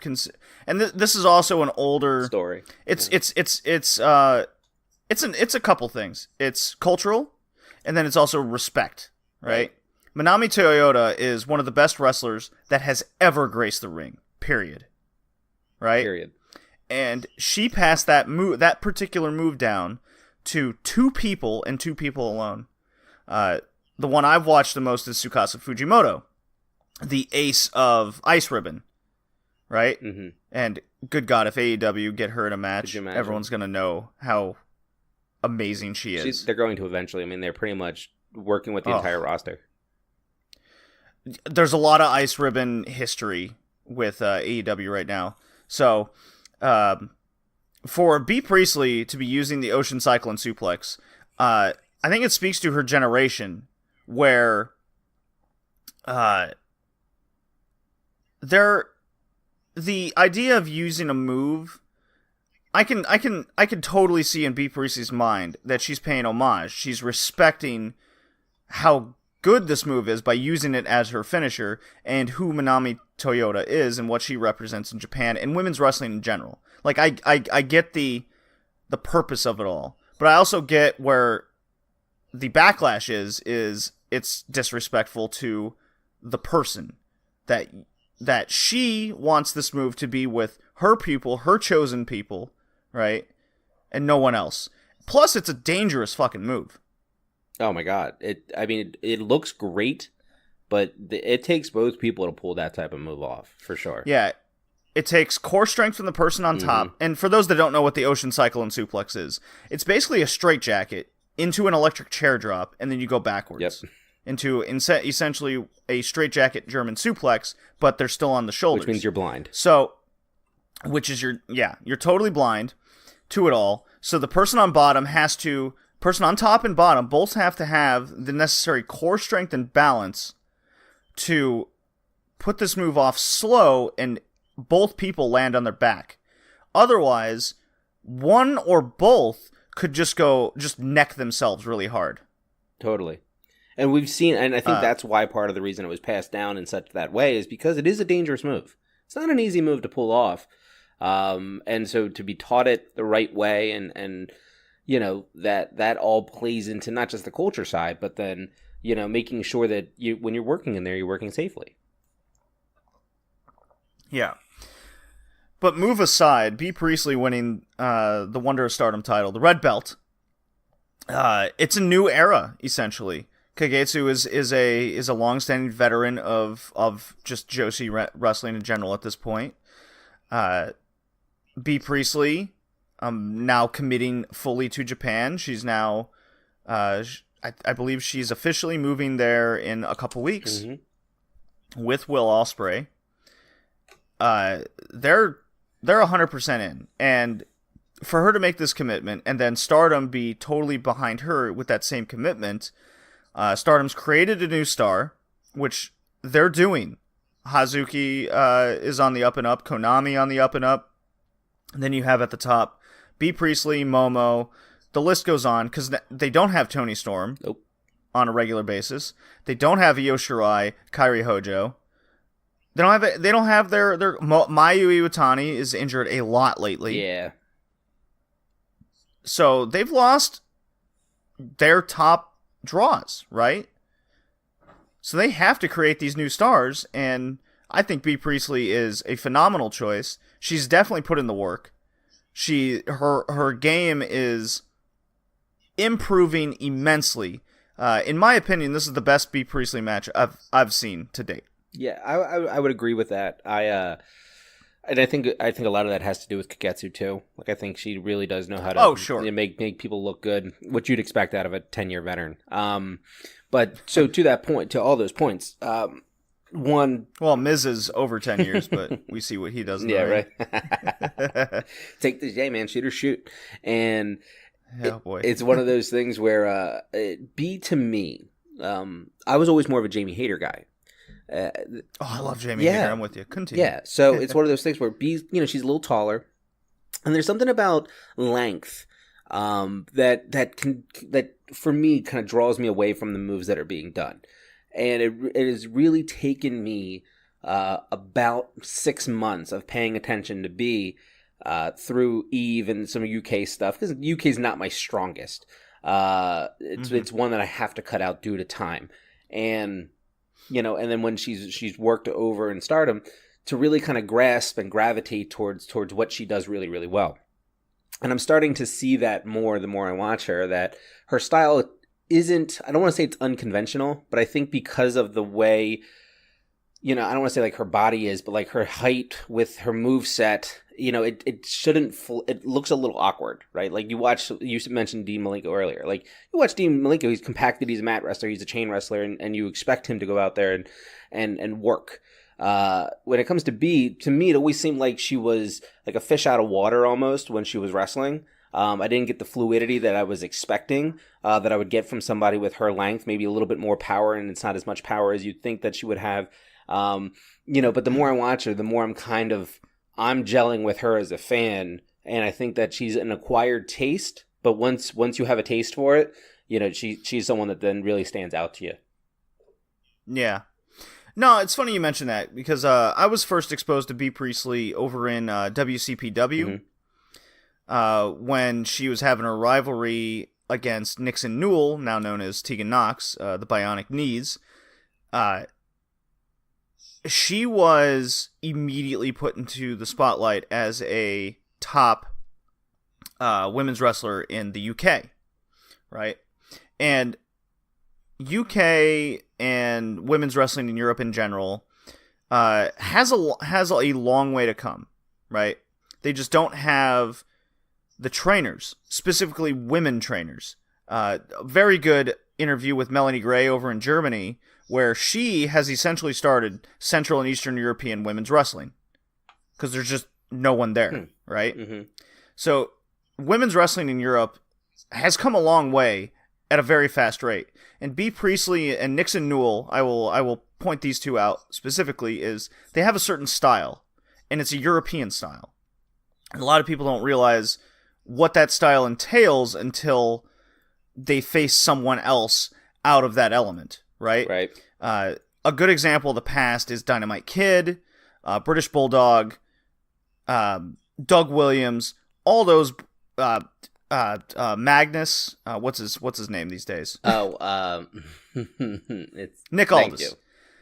Nick Aldis. When all these wrestlers from Europe come over, they have this catch, what you call catch wrestling style. It's a lot of leg trips. It's a lot of hamstring grabs, a lot of limb work, an old school type thing. So B. Priestley tried to, I could see this in her game, she tried to bring something different to the table, right? Mm-hmm. So then when she made her Stardom appearances, she is that fish out of water, because Stardom is more about work rate. It's almost like the Ring of Honor of Japan, right? Sure. From a women's wrestling perspective, it's all about work rate. They have stories. They have, and then they have the Japanese strong style mixed in. Lots of kicks to the back, chops to the breast and chest, etc. So B had a lot to learn with adjusting to new styles, which she had never had to do before, because everyone in Europe has the same style, right? Right. Unless you're from Scotland, then that's a different story. Scotland and Ireland have their own thing going on. It's pretty interesting. So B. Priestley getting the red belt, putting in the match of her life, getting to date her top title, right? And her being signed with AEW and still being a Stardom full-time roster member. She got her jacket, which is an important thing over there culturally. I see it as two things. Stardom's going into their next generation, and they're fully committed, which I love. It makes it great to watch as a fan. And two, she's also in AEW. That's more exposure to Stardom. That's more exposure for B. Priestley to get better.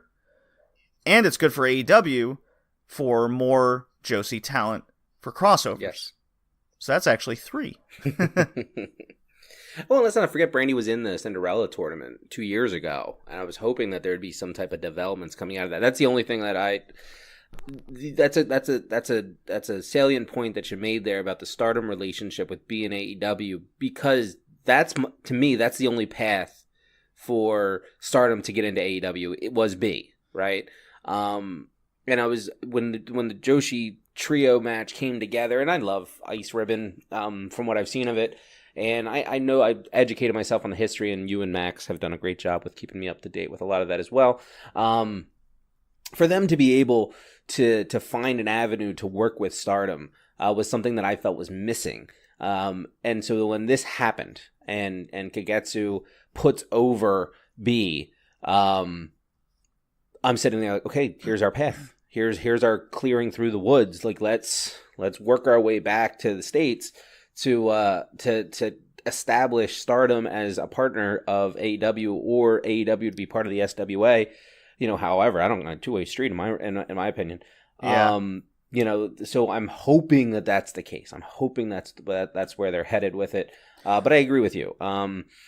B, 23 years old, maybe 24, right at the oldest, and you got her. Young. You have Hazuki. You have Arisa. Just as your second, your generals, in this, and then you have Utami, who's sitting there at 20, maybe 21 now, depending on when her birthday is. Not to mention Momo, who just turned 19, who is their ace. So it's like you look at this and you're just disgusting. It's just I'm disgusted. It's ridiculous how stacked I would call their workers, right? Their workers in this. And you still got Mayu and Tam and Kagetsu and Natsu and Jungle and and I guess you can even put Hana in that lower tier too. And when I say lower, I'm just talking age. All right. Hana Kimura, yeah, she's right. She's something. Yeah, she's top tier. She's elite in Stardom. Obviously, like she would be ranked because she's a leader of the faction. She would be ranked above the rest of them. But from an age perspective, yes. She's right there. She's right in the sweet spot with the rest of them. I follow you. Yeah, now. Exactly right. So I was happy that it happened. You're right. So back to your original question, there was a lot of criticism that came out of Joshi fans about a Gaijin going over for the Stardom title, and there was a lot of backlash to be winning. And to be honest with you, like I kind of looked through the history of Stardom, and you always kind of have that Gaijin champion right around this time of year, right? We saw it with Tony Storm last year, and I was little surprised so much back, considering how invested they are into building their stars. You know what I mean? The other strange thing was the crowd reacted very positively. It did seem that way, yeah. So, yeah, I found that strange to see all the backlash online. I mean, we were copy pasting all the negative Twitter comments. We're like, whoa, these are classic. We were giggling to ourselves. How bad they are. Anyways, let's move on. Let's get going here a little bit quicker. Sure. Let's pick up the pace. Otherwise, we'll be here all night talking Stardom. Hey, man, we won't even get to Boss J. Yeah, right. Hashtag Watch Stardom. I thought about bringing a hashtag Watch Stardom sign to a Beyond Wrestling show, but instead I brought a Lodi loves my Beyond Wrestling sign, which is even better.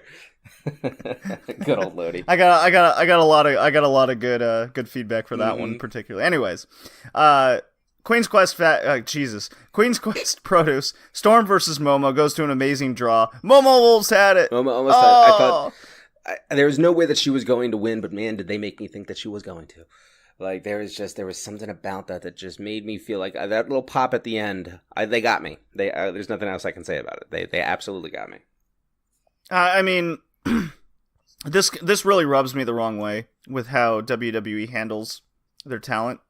Tony Storm. I think whether Tony Storm is part of the WWE umbrella or not right now, I think Stardom still thinks very highly of her, and they were going to make this a draw no matter what, right? Right. what rubs me the wrong way is the B. Priestley situation where they were supposed to face each other, and WWE just being very petty doesn't want an AEW person to beat a WWE person, even though it's in Stardom, this tiny little promotion in Japan, women's promotion specifically. It's very petty. Nonetheless, I had to get that out. Storm versus Momo is it? No. Definitely B. Priestley, Kagetsu. But Storm versus Momo is definitely something to go out of your way and watch. It's an amazing draw that really takes you to a different level of how good two people in the ring are against each other. And Toni Storm being who she is, the ace of Europe, as far as I'm concerned. Yeah, for women's 100%. wrestling. And then Momo, who in my mind, I love Mayuki, I love Tsukasa Fujimoto. I like a lot of women's wrestlers in Japan, but in my mind right now, no one in Joshi Wrestling is better than Momo Watanabe. Period. Right. So this match, just from my perspective of ace in Japan against ace in Europe, was draw worthy. Right. Yes. I don't think it could have gone any other way. Yeah, I think so. I think, you're right in the sense that B versus Tony, silliness with WWE. But it led to Momo versus Tony. So I'm not that upset because the alternative is probably, for me, that was probably more exciting. Which then also led to the swerve with B and Kagetsu for the Stardom title. So hey, win-win. Right. But Momo, she is so consistent at these, not every Stardom match is 15 to 20 minutes, right? And I know it was a 15-minute draw for the Tony Challenge. Mm-hmm. But she's been going out there now for the better part of 9 months. And any and everybody that they give her, she is getting top-tier quality match layout, match psychology, and work rate out of everybody she's working with. I talked about this on No Particular Angle a few months ago before this. And then now you've got, probably the best in the United Kingdom, or Australia, de facto Australia as well. So that's pretty much the only person coming out of there. And Toni Storm coming in, and then now you have your new ace in Momo. This is a good challenge for her. Like, for me, it's like she's kind of worked her way through. Last time Toni was in Stardom last summer, Io was the one that was leading Queen's Quest, and she's the one that she would battle with Toni back and forth, and they had those 2 or 3 matches back and forth for the Stardom title.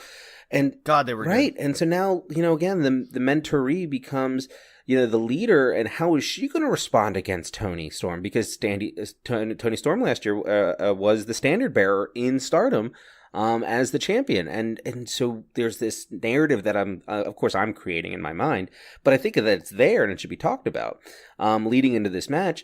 And then for them to go out there for 15 minutes and just beat the living hell out of each other and to then tease that Momo should have won.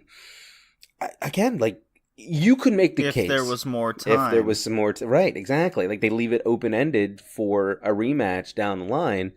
I have always been a fan of the 15-minute draw. Yeah, me too. Because, you know me, JPQ. I love keeping time of matches. Yes, I love that about you, man. That is my favorite thing. When I got that text from you in New York at Stardom, and I just looked down and it's just a clock. I'm like, oh, hell yeah. So excited. I love the idea of draws. I know a lot of wrestling fans don't like it. They don't like DQ finishes either. I think there's a time and place for it all. And a 15-minute draw is something special, right? And it harps back to simpler times, for sure. NWA era. I'm hoping to see that this is one of my just hopes in AEW is to bring back the draw, right, in Western wrestling, in North American wrestling. Because it does so many things. To me, the 20 minutes is a magic number, right? Yes. I am on record many times saying, you reach that 20 minutes, it's magic. Because if you're still in it at 20 minutes, you're just like, bang. The last 3 or 4 are going to be just lights out awesome. It's clockwork, literally. So if you have a 15-minute draw, and and then you come out thinking, oh, man, I wish that was longer. I wish it kept going. bang, there's your 20 to 30 minute match. Your next time out, you have a rematch. It books itself, right? So that's what we got here with Storm and Momo. Yeah, it was a 15-minute banger teaser of things to come. And again, if you can accomplish that, again, it speaks to the credibility of everybody involved. And so to your point about the 15 minutes that I like as well is, think back to Ring of Honor, whichever one was right before MSG in the 60-minute Broadway. It's like you sense those coming when the matches aren't that great. And you have that slog of this middle third, and the first third is really slow. Like, you're never going to get Flair Steamboat the way you did in the past, where they would work 60-minute Broadways, and it was just action for 60 minutes. You know what I mean? And whether it was just, chain wrestling or mat wrestling or holds or whatever, rest holds, and the psychology that goes into it. It's a different booking. It's a different booking. And it's just about getting to the last 5 minutes to set up all the spots at the end. But with 15 minutes, you really can build from a slow start to a productive middle to a hot finish and leave the crowd wanting more, after, depending on how you decide to finish it, to lead into something else to make money later. And I think they succeeded on every regard with regards to Momo and Tony this time around. Yeah, you see this still in Japanese wrestling, where they utilize time as a booking mechanism, right? We saw it with Omega Okada, and you could go all the way back to the 70s and 80s with Tiger Mask and Dynamite Kid, right? Right. They would use short 10-minute matches as a way to get the match over, get the crowd into it, make them want more, and they'd always hold something back, right? Or each match would have a different finish. And when you finally get to the 4th, 5th, 6th encounter, you start going through the previous finishes. And I covered this when I did Dynamite Kid Retro Wrestler Spotlight. Mm-hmm. Right? So, when you have those past finishes, and then you show them in later matches, you go, huh? Because you think it's a possible finisher, right? So, I'm always a fan of non-finishers ending matches, and that's what we see in Stardom. We see that more often than not. Right. It's a continuation of a story that's being told. It's not finality after one match. Right. It's not just, I hit my finisher, it's over. Right. It's not WWE. It's not Impact. It's a Western wrestling thing, where you hit your finisher, it's over, or you kick out 4 times. You have your 5 moves, and you have your setup for each, and then once you have it, then the match is over. It's like, how many times have we seen Momo on like a Jamie Hayter, who, where she's hit the Peach Sunrise suplex like 3 times to finish the match because she needed it to hit. She needed to hit it 3 times. Right. But yeah, it just adds another element, another wrinkle that we're not used to growing up stateside that just makes it that much more exciting. That's why I recommend people to at least check out how matches used to be and try to compare it to today. Right? It does inform you over booking. All right. Oedo Tai, Faction Produce. We're just talking forever. This is going to be a long episode of the Well, you knew when we were going to put Stardom on this that, we might as well just make it a Stardom Retrocast at this point. We just keep going. Stardom Cast. Yeah, Stardom Cast. All right. Saki Sumire 2. Rivalry of the year. Rivalry of the year. I'm sorry. It's so funny and so into it. For those that are joining us for the first time or not familiar with this, Saki Kashima and Natsu Sumire. Saki being part of Stars, Sumire being part of Oedo Tai. Mm-hmm. This all started months ago, where Saki has this entrance music. Basically this rock and roll idol type thing. What's it exactly called? I'm sure you know. So the song's called Emblem, which again is her ring name as well, or her tagline is Emblem, and it is from a popular, I believe if I translated correctly through Google, it is a popular theme song for a anime movie out there in Japan that she has now taken for herself. What's the anime I called? have no idea. Oh. Oh. The translator came up like forest nymph of the jungle or something like that. And I was just like, okay, well, that's not right. So I'm not even going to bother to try. But yes, the song is called Emblem. I'll send you the link for it because I have now officially made it my ringtone because it is the greatest theme song in all of wrestling right now. I'm glad you're part of Natsu's Idol debut song. Right.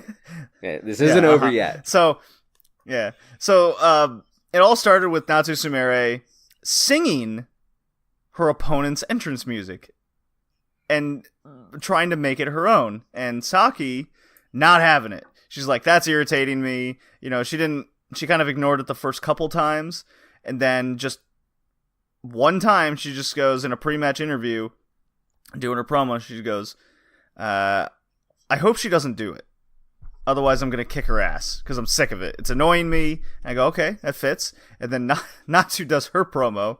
She goes, hello everybody, I'm the new idol. I'm going to debut my new song. I hope you all enjoy. Dozo. And so that led to the first encounter where Sumire gets DQ'd after a few ref nut shots, whipping. Ref tries to pull her off. She cracks him in the nuts. Sumire Natsu is DQ'd. So cut to the second time, which is where we're at here, and Natsu does it again. And she leads... Natsu Sumire, to me, is the best character in Stardom. She isn't the best wrestler in the world. We all know that. The fans know it. JPQ, you know it. But goddamn, her character is on point. It's so good. It's so good. She acts like she's not gonna sing, and then just before any announcement is made over Saki coming out, she rips the mic out of the announcer's hand, and she just rocks on. Right, and it's never like subtle either, which I really appreciate. Natsu literally, when she performs this song, or really when she does anything, she's performing to 4,000 people in a venue that holds 250 to 300. Like, she is so animated with the way she does her shtick that it just comes off, again, exaggerated in the best possible way. And if you're a fan of that type of wrestling or that type of character work, she is 100% going to be your favorite person. It's utterly fantastic, and this time around we had Oedo Tai holding Saki back so Sumire could finish the song in its entirety. Which is, it's good. It's a good song. It is a strong song. And as she's doing it, Natsu is literally just cranking on the ring. Like, she's got the mic and she's dancing around, and she's just like what do they call it? The physical comedy that she put into singing that song just makes it just that much. And you just see that look on Saki's face. Like, the first one, remember, she turns around like she's walking away, and Stars had to go get her and bring her back. Like, no, you have to do the match. And she's just pissed. But now this time, she's forced to watch it. And I'm just looking at my girl Saki like, oh, poor girl. Like, it's just one of those things where I hope she's going to get in there and beat the shit out of her, to be honest with you. Yeah. And I love the promos Natsu does. After the song, she's like, where were I don't remember where they were. Shinkiba? No, couldn't. No, they were. They were in Shinkiba. They were in Shinkiba. Yeah. She's like, thank you, good night, we're over, and she's about to walk away. Lights. They kind of pull her. Yeah, the lights go out. They play her entrance music, and then they're like, no, you got to do a match, and then she grabs the mic again. Looks at Saki. I have nothing more to give this audience. I've given them everything I've had, and they have they inevitably have their match. It doesn't last very long, but it goes the opposite of what the first one was, where now it's Saki getting all the nut shots on the ref by accident, and then finally we get Natsu pulling the referee. I forget the referee's name. I couldn't tell you. I don't remember. She pulls him in front of Saki about to boot her in the vagina, as not subtly putting it. That's what they were aiming to kick. She punts the ref, and the ref DQs her this time. And then Natsu just goes, you shouldn't have been DQ'd. That was silly of you. How foolish. It's like even after the first one, when she's hitting her with the bullwhip, and then Saki gets the bullwhip, and she's just chasing her around post match. It's like I'm sitting here watching this, and it's literally they just switched the match, and it was pretty much the same match just reversed with a little bit of a twist. And I'm just like, and you would think the same match done the same way over the span of 2 weeks that okay, now it's time to move on. But it's not. Like we continue this, and it all is enveloped around the fact that Nancy just likes the song Emblem. You know, it's such a ridiculous concept, but it's so simple that and it's done, and it's crafted so well with the people that are involved that it just works on every single level of wrestling. Yeah, and as Saki said, this isn't over, and I'm glad it's not because that's Saki's song. Outside of currently right now with multiple matches, outside of Gail Kim, Tessa Blanchard, how that rivalry went down in Impact, this is my favorite women's rivalry in 2019 so far. I genuinely look forward to this rubber match, and I retweet when they mention each other in their tweets. I retweet them, although I have no idea what they're even saying because I'm that excited for these two to continue this feud. All right, so just pounding through the rest of these at Oedo Tai. Produce, high-speed titles on the line, Hazuki versus Starlight Kid yet again. Mm-hmm. Kind of weird that it came out of nowhere, but Starlight Kid did get a pinfall over Hazuki recently, so hey, title match, fair enough. Another 5-minute banger. It's about... I love what they do with the high-speed title. I was just about to say that. I love it's quick. I love the gimmick. Yep. It's the whole idea is to get a quick pinfall. Yes. Considering that this title, I still don't know much about it or its origins. I haven't looked it up. But I'm way into it. It's really quick. It gets to the point. Compare that to other new titles that have been invented in recent memory. Sorry, I'm not sure about that. Yeah, I know, Alexa. It's I agree. Good timing. That fits. Good timing. That fits. Yeah. So Hazuki retains. She still hasn't found a rightful opponent to take the belt that she doesn't want. Right. Yeah, so I like that character. Storm Miyagi had a good match. Great, solid, good. Not spot much else for to Miyagi. say there. Yep. Yeah. And then a strong tag battle: Kagetsu and Tora versus Kiona and Konami, the future tag champs, Goddess of tag title champions of Stardom. 100%. Tokyo. Yeah, it's gonna happen. Absolutely Kiona and Konami. 100%. I was a little confused what the stipulation of a strong tag battle was. Is it just a tornado tag match? I think that's exactly what it is. I was trying to piece that together during the match, and it's like, well, they're not really high flyers, the four of them, so you can just get away with calling it strong, like a strong match. Yeah, I suppose. But it was just chaos and it was fun chaos. It was a great match. It was an awesome match. Yeah. And then Tokyo Cyber Squad Faction Produce. Yes. We get Storm versus Konami, a good technical match. This is what I love about Konami. She's the only pupil of Asuka. Mm-hmm. Asuka's very technical. She's still got the Japanese strong style in her. Naturally, we don't, of course, see any of that in WWE anymore. So sour about it, but hey. Now I got Konami, so it's, whatever. I got her now. This new persona of Konami, very more outspoken, middle fingers this all the time. Yep. She's against Toni Storm, a technical match. You don't see this in Japan with women's wrestling. You don't generally see you got Sendai with the powerlifters, Meiko Satomura. She's got a more technical background, but it's still more Joshi strong style, a lot of kicks, right? More like Momo, Absolutely. I would say. I would agree with that. Right.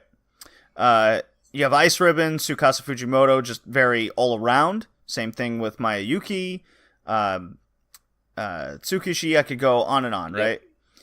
Then we have Konami, a mat-based female wrestler in Japan. Sure, she's got naturally some Japanese strong style to her, like kicks and forearms, but she's all about submissions and technical base. And to see Toni Storm, who's an all-arounder, trained in Stardom, very familiar with it, with a technical background, I adored this match. This is like right up my alley. When I want a match, like this is it.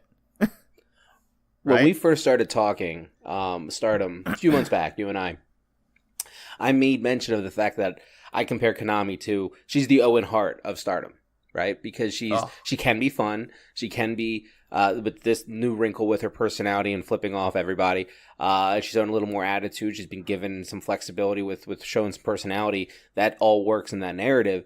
But when it comes to in-ring work, and it comes to that technical base, and it comes to ring awareness and that ring generalship, and you see it early with her. She's 22. She's only been doing this for 4 years now. And the fact that she goes in there and she is like, all right, I'm going to be different than everybody else, and I'm going to focus on arm bars, and I'm going to make you, I'm going to give you pain for the better part of 10 to 15 to 20 minutes. It's just every match of hers. And she does it with no shoes, by the way. She wears kickpads, but she doesn't wear shoes, if you pay attention. She's wearing shoes now in TCS. Is she? Oh, that's right. Yeah, because they changed. Right. I guess. Yeah, I'm thinking of her old outfit. She's got the She's got the boots. I don't think they're full boots. I think they're half. Yeah, half boot. Yeah. But it's the comes up the ankle.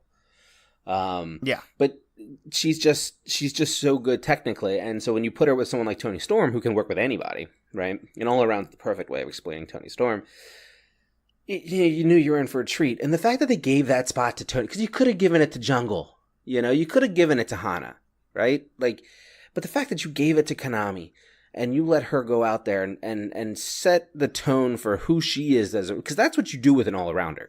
Like, when you wrestle an all-arounder, the idea isn't to get Toni Storm over. Toni Storm is Toni Storm. We know what she can do. But this is to highlight the skill set of the person that's working with Toni Storm. And Konami comes out of this looking phenomenal with the type of wrestling that she has and the work rate that she's able to produce at the age that she is. This is going to be a pivot for her and her trajectory up, which was already increasing, but this is now just a sharper incline as we progress through 2019 for Konami. Yeah, I was really pulling for her in the Cinderella tournament. Yeah, me too. I thought she actually deserved it more, but from a booking perspective, as I mentioned in the previous cast, it made sense for Arisa to win because she had one match less, she had more stamina, from that perspective. It does work, nice story. But I thought Konami was definitely the takeaway of the Cinderella tournament, with who she beat, how she beat them, with the new character, and naturally, Triangle Lancer, Chuck Percent. 100%. By the way, could you imagine Konami's face if they put her in that blue dress at the end of the Cinderella tournament? And just like the straight face, like, you got to be kidding me that I'm doing this right now. I would have lied. That would the price of admission right there. Yeah. All right, trios match at Oedo Tai TCS. TCS goes over. And what I want to talk about is the post-match promo. Let me hear it. So, Hana Kimura gets on the mic, and Hana Kimura used to be an Oedo Tai, the femme fatale, you might say. Very great picture of, I believe it was her against Toni Storm, where she's got the hip out, the tight leather pants. Yes. Yeah. And she goes to Mexico, comes back, leaves Oedo Tai, all pissed off. Brings out this new character, this rebel, you might say. Really going against the grain of what a Japanese wrestler and woman should be. She's now her own character, right? Her wrestling skill is trying to, what the way I have interpreted it, JPQ, is she's adjusting her wrestling style to the character and evolving it from there. Which is a very old school tactic. And I think that's what she picked up in Mexico. Character first, wrestling second. Right. Because she has the skill. We have seen that. But how does it fit her character? And now that Tokyo Cyber Squad has started, and she now has a focused character, I've seen her ring skill pick up in the last few months. Her drop kicks are looking better. Her transitions into submission holds, which she definitely picked up in Mexico, or at least making it more smooth. It's all coming together. And her now being the faction leader and a good promo on the mic. And what she does, it's different. It gets you locked on to who she is and what she's doing. She's young. She's hungry. And what she said to Mayu is not kosher, right? No, it's not. She's calling out Rossi. She's just his stars. You know, we don't give a shit about the trios title, but fuck, we want to take them off you just because it'll make you feel bad. It's like a nonchalant indifference, you know? Yeah. Like, it's just like, we're here, like, and so we'll do what we need to do to establish ourselves, but just know that, like, we can leave at any time. Like, we don't, you guys need us, we don't need you, you know, type of mentality. And I like the booking behind this as well with Tokyo Cyber Squad over Golden Week in particular. They want everything. They want all the specialty matches. Man. And so, when Jungle Kiona and Konami, I wonder if they're still going to call her Jungle. Jungle. I don't know. I wonder if they're going to change that. They kept their Jungle. I mean, she was Jungle before Jungle Assault Nation. So I would imagine. Yeah, but they were building her into a faction that she started. Yeah, by nobody drafting her. Right? That's how she started her own faction. The only reason she had her own faction is because nobody got her and Natsuko. Natsuko. I'm going to blame my Philly accent. How about that? We'll just start doing that. Sure. I can live with that. So Hana Kimura gets on the mic. She calls out stars. Mayu, by name specifically, she's like, I want the artist belts. Jungle and Konami get on the mic and they're like, yeah, you know what? I don't really care about the trios title, especially with Jungle Kiona's past and failing to get it or hold on to it. She's like, I don't know. But we just won everything together. Why not go for it? Right? And Konami was of the same mind. She goes, you know what? I'm kind of digging this. Because she's winning a lot of matches too, putting in good showings. And Hana Kimura's winning all her matches, proving that they're more of a unified group than they think. And over the past few weeks, and it didn't drag. I really appreciate this. It wasn't right away where they all changed personas immediately. It was a quick Can you say quick gradual? Yes. Yeah. I can expand upon that later, but yeah. Yeah, well, what I mean by it is, one week we saw Konami kind of bust out of her shell. She's like, you know what, QQ didn't want me, I don't fucking want them. Jungle Kiona in the match, it's like, I gotta figure things out. Then the next week, alright, I figured it out. You know, it wasn't like a month-long thing, or even 2 or 3 weeks. It was, I got my answer, well, fuck her too. Now they're all sticking up the middle fingers, right? Hana might be onto something. They're like, okay, all right, I can get behind this. And then I think we're going into the 3rd and 4th week. Now they're all changing their attire. Now they're all becoming a group. Now they're winning matches together as a group. They're proving that they're strong. I do like it all. Now they're calling out the artist title. Hana's calling Mayu the hospital girl. Defend your titles. We want them or else. Or else what? Well, Rossi, she's not wrestling. Tell her to wrestle or give the titles up. Yeah. Simple. It's such a good promo. Hey, if you're a champion, you don't defend your belt in 90 days. I mean, that used to be a rule. Or 60 days. 60 days, 30 days, 90 days, it all depends. But if people want the belt and you're not defending it, because you're just, you think you're hurt or kinda, and Mayu goes, I'm not ready yet. She didn't say she wasn't cleared, right? That's what I took away. She goes, I'm not wrestling yet. I'm still healing. And Hana's not having that. She goes, well, okay, hospital girl. Rossi, get on her ass. And at Korakuen,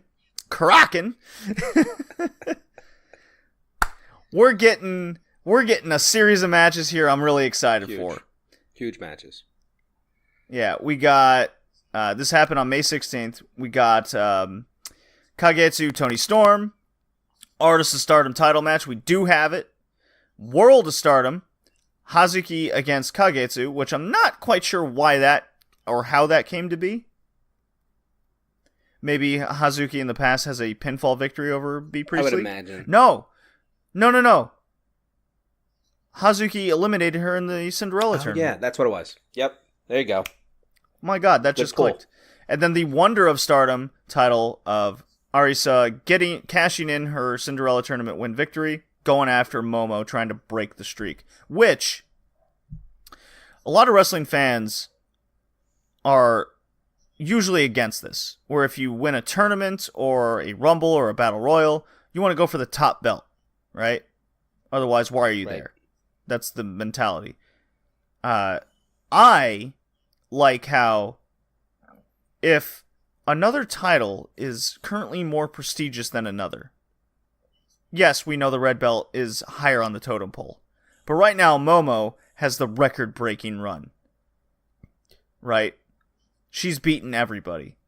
Wouldn't you, as a competitor, want to break the streak, so to say? Dude, the white belt, the Wonder of Stardom title, is the number one title in Stardom right now, and it has been for the last 6 months.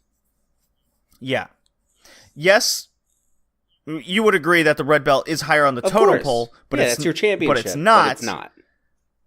But it's not. But with the way the prestige has been raised, it's not the one people want right now. The wrestler makes the title. It's not the other way around. This is why I would say I'd love to see a Royal Rumble winner just go, I want the Intercontinental title. I would love to see the Intercontinental title in a position to where the Royal Rumble winner would win it. You know? It's like... Yeah. But no, so... Like, imagine if you had your current world champion win the Rumble or a Battle Royal, and they go, well, I already have this belt. I want that one now. Right. And I'm cashing in. Like, something simple. It's easy. But anyways... Back to Stardom. What's your take on TCS, Hana, the artist title, and looking forward to Karakin? Yeah, I just like pronouncing it that way. Huge show on the 16th. Huge show. As far as the TCS show, we talked a good length around Konami and Tony Storm. It was nice to see in the 6-man, the TCS go over again, and then they start calling off. So you said before about the quick gradual. You're right. It's a gradual quickness, and again, I put this on Stardom World, and I think it's just smart the way they do it for viewing people that can't get out to these matches. You get a quick 15-second backstage promo, followed by a match, followed by maybe. If it's not one of the co's, maybe about 5 to 6 seconds of being able to tell a story post match, and a continuation of the storyline. And because they put out so much, content in a month. If you go back, it's really like a 4-week, but it's like a 7-show arc to bring this continuity of Misfits together. In Jungle, Konami, and Hana. But because you're only getting, 10 to 15 seconds a show showing this, by the time you get to it and then they're all coming together, yeah, you know what? We want those trio titles. Yeah, Rossi, you tell Mayu to... And all of a sudden it's gelled, right? And it gels together, but there really was no... what they were able to do in 7 weeks... timed out in either a WWE or like a WCW back in the day, or even an Impact now, that would be one half of one promo 1 week. And they were able to stretch that time-wise over 7 weeks, or 7 shows in 4 weeks. So that's where the success of Stardom, and then more specifically Stardom World, because they isolate their matches, so you can watch just one match at a time, really benefits the consumer. Because now you can consume these storylines in pieces and relate back to them and screenshot them, and they put subtitles up. And then the fact that you don't have commentary on Stardom World means that you're not getting these storylines shoved down your throat. So you have to pay attention to what's to what they're saying and the subtitles after pre and post match, because otherwise you miss the story arc altogether. So you never can you can speculate, but you can never actually guess what's going to happen in Stardom and how all this is going to incorporate. And this has gelled really, really well. They've really come together. 3 strong. We knew they were going to. I mean, you're talking, when you had your first 2 picks and you picked Konami or Jungle and Konami respectively, you knew that these 3 were going to be a 4. I mean, we said it right away, trio titles, like right off the bat. And then we're talking tag team, and then you even got secondaries in there that you can play with. So now this is like a dream come true for me. It's an all-star lineup between like Jungle Kiona, the workhorse, Konami being technical, and then Hana being the character. Like all that was missing for me was Natsu going to TCS. I feel like that's my dream faction. That would be your dream faction. Not even kidding. Yeah, no, and you wouldn't be wrong. You know what I mean? Because you get the comedy element plus the veteran presence of Natsu. It all works together. So I'm excited to see what they can do. I love the fact they call it Mayu. If you remember back to when, and so Stardom too.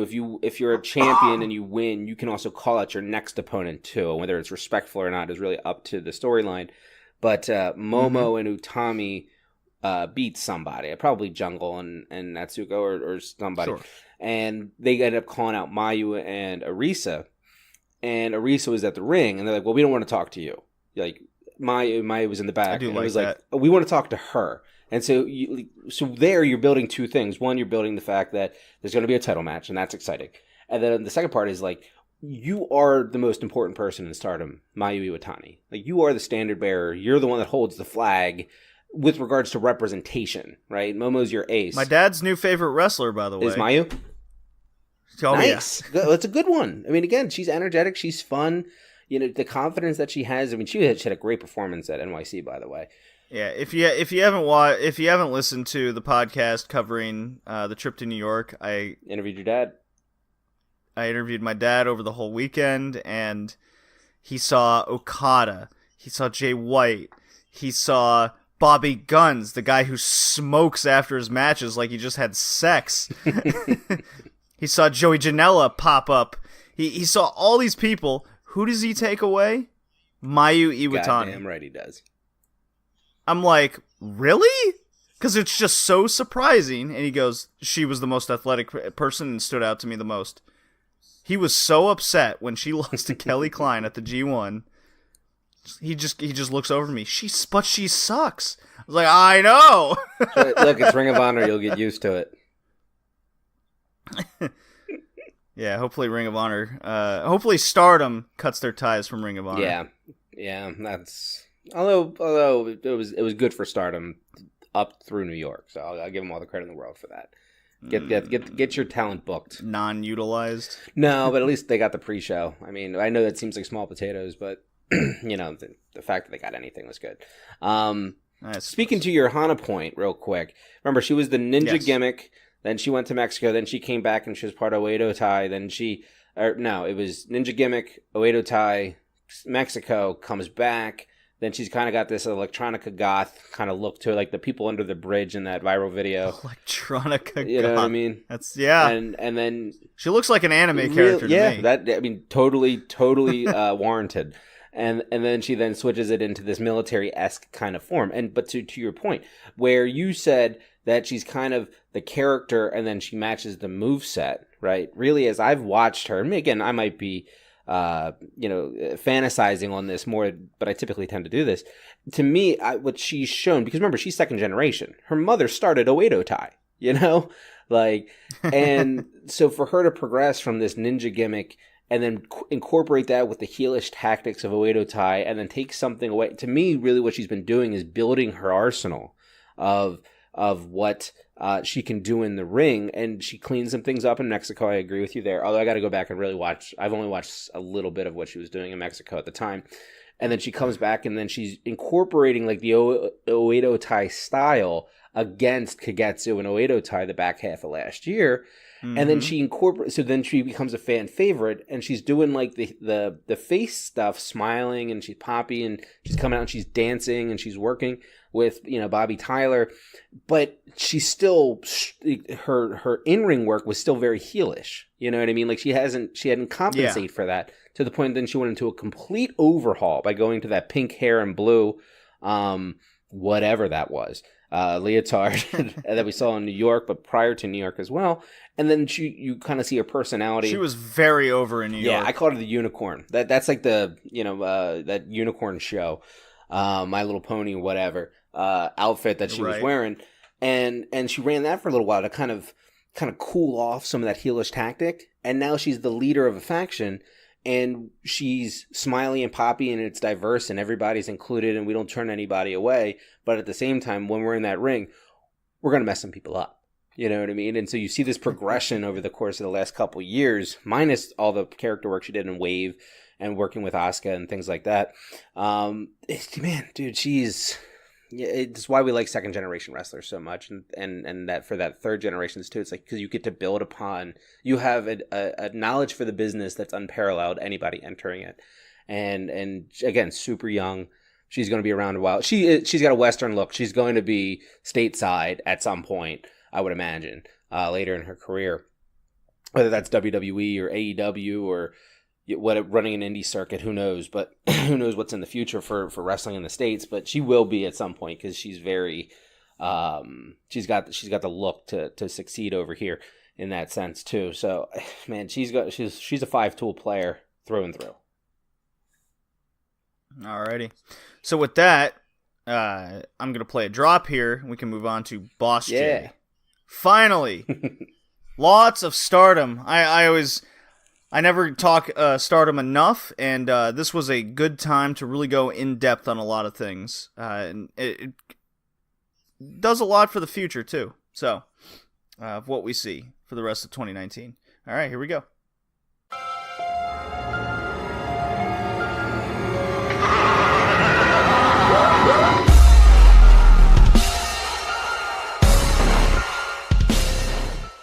We are back with New Japan Best of the Super Juniors days 1 through 6, May 13th through the 19th. The first 3 rounds, basically. So each wrestler has wrestled 2 matches.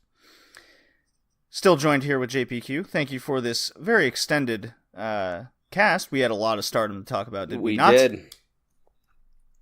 Alrighty. So, I have what I've written down here as the standout matches. The way Best of Super Juniors works, it's much like the G1. It's exactly the same. You got a number of wrestlers put in the blocks. They face each other once. Person with the most points go on. Winner of each block faces in a final match. Winner gets a title shot. If you're not the champion. If you're the champion and you win, you choose your next opponent. So, first day 1. We have, what I have written here is Marty Scurll versus Gresham, in which Scurll goes over in 12 minutes and 22 seconds. Good technical match. Good. Simple as technical for people that enjoy chain wrestling, boom, here you go, right? And then some of the other variations they put on. Gresham's just fun to watch. Personal favorite of mine. I love Gresham. He does a lot of things very well in the ring, especially at a technical base. I like his work in CCK over in Europe. I like his heelish, goofy antics. And we saw a lot of that in this match. Going up against Marty Scurll is a good first opponent. Especially with Marty on his way out. He's going to AEW. Like, not a doubt in my mind. I have to imagine you're right. It's people keep trying to shake me off of that. But, I mean... But it's, to me, it's the same as Kenny Omega. Like, oh, is he going to leave New Japan or isn't he? And then, of course, then you find out that they had a pact back at G1 finals that they were all going to go do this together. Okay, so Marty's part of it. Like, clearly Marty's part of it. Right. Yeah, he has to be. So, Gresham is still trying to win this New Japan crowd over. Yeah. He's you know, I hear this a lot, but if he was like 4 inches taller, he'd be a world champion. Mm-hmm. You know, he'd be another Jay Lethal type guy. he, I don't disagree with that. I just think that to me, what I don't like people don't gravitate to him for some reason. Yet he does everything that Zack Sabre Jr. does just on the face side, right? He can do the heel, but on the face side. So the fact that he doesn't get as much, and maybe it's because he wasn't, but he's been in the UK. He's been all over the place. Like the fact that people don't know who the Octopus is drives me up the wall, because this dude, I don't care if it was Orange Cassidy over WrestleMania weekend. I don't care if it was Zack Sabre Jr. at Final Battle. I don't care if it was a GCW event in Philly where he went after Tony Deppen. Like, the dude just goes out there and busts his ass, and his matches are so good, and they're so much fun to watch, and he's so smart with what he does in the ring. I mean, at one point he did a cabrata into a rolling ankle lock, into a deadlift German, into a backslide, into a cradle for like 3 different falls against Marty. Like that type of sequence, it's no joke. Yeah, it's no joke, and people just forget this over time, or don't appreciate that type of wrestling, and it just drives me. But it speaks to your point when we were talking Stardom about how character versus technical, right? And people don't really care so much that it can fall flat. But in New Japan, you expect that to go over, and I thought it did. I thought the crowd responded well to him. I thought it was a great match. They're still having a rough time going over getting the idea of Jonathan Gresham. I believe we saw the same thing with Flip Gordon last year when he made his Gaijin going into New Japan when they're seeing him for the first time. Unless they're pushed like an El Phantasmo, right? We'll get to good old ELP here in a minute. Next match is probably my match of the tournament already, and that's Shingo Takagi, who's killing everybody as I wanted and expected. He defeats the guy who's been gunning for him specifically and wanting to beat only him is Sho from Roppongi 3K. Match goes 25 minutes. Holy shit. Now, me being the technical guy, I probably preferred Skrull Gresham, but Shingo Takagi versus Sho had the story, had the hard hitting, had the motivation. It was long. It reached that 20-plus minute magic hour. Fuck, this match was good. It had a great build. The pacing of this match was great. Like, when you watched it, you felt it, but then you could see it in the crowd too, is that you hit that 11-minute, 12-minute mark, and you were really waiting for things to begin to take off, and it did. And then they delivered on that side of it. Like, they very smart with how they built towards the middle of the match, and then obviously the finish at the end was freaking great. But again, storytelling doesn't have to be convoluted and all these different twists and turns. Shingo is, in a sense, he's undefeated, right? Like, nobody can touch him in New Japan, and Sho called him out as a bigger, it's the friggin' dragon, exactly, man. And that's all you need. And they're going to go in there and they're just going to put on a performance. And first night sets the tone. There is, like, the smart thing about this, and as well as the second match, the co-main of the night, the other co-main, is the fact that you got it night one. You weren't waiting on it. You didn't have the lethargicness of these types of tournaments. Like, you can fall off these tournaments pretty easily if you miss a night or two and you miss something. But you come out of the gate, Shingo Sho, little storyline, and then they go in there and they just beat the crap out of each other. Shingo working the psychology on the arm throughout the entire thing. When he hits him with the clothesline, it spills outside at the end. Then he posts it up on Sho's arm like that. Coming off the Fujiwara, the Fujiwara armbar in the ring, like, it's just smart booking through and through. Shingo with the Dragon Spirit, and then off the top, like, just come on, like, it just all about this stuff was just ridiculous. So big fan of this match. Just unreal. Like, I guess that's the best way of putting it. And then you had the Kimura later as well. Like, I'm just replaying it back because it was a couple days ago, but. Yeah, there was just so many spots that were just like, geez, oh my god, oh my god, oh my god, oh my god. And I know I'm speaking a lot about Shingo, but Sho had a great performance as well. Well, here's the thing about Shingo. I was introduced to him through actually WXW in Germany. He won the first ever 16-karat gold tournament. Is that right? Shingo Takagi. I didn't know that. Yeah. So I was like, this guy's really good. Like, he is on another level. Where's this guy from?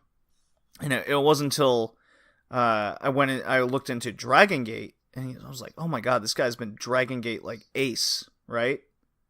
Him and Shima. And that's how I discovered Shima. So Shingo and Shima are Dragon Gate, right? Those two guys. And ironically, neither of them are there anymore. So Shingo shows up in New Japan. I'm just salivating, going, oh god, I have watched so many of this dude's matches now. He's one of my favorite in the world. I'd put him in my top 10. Yeah, you would have to. You would have. If you take in the grand, it's everything going right now. I mean, it's hard to bet against Shingo. So Shingo being in the Super Juniors, I want him to go undefeated. I want him to win the finals, and I want him to take that title off Dragon Lee. Yeah, I mean, that's the most. Well, I don't know. Yeah, there's the Hiromu in the background. There's shadow, that, which is right? fine, and I don't care if they tell that story or not, because they're best friends and it was an accident. So if they want to dive down there, I'm fine with it. But let's be honest, they really like each other and things, so we might see that.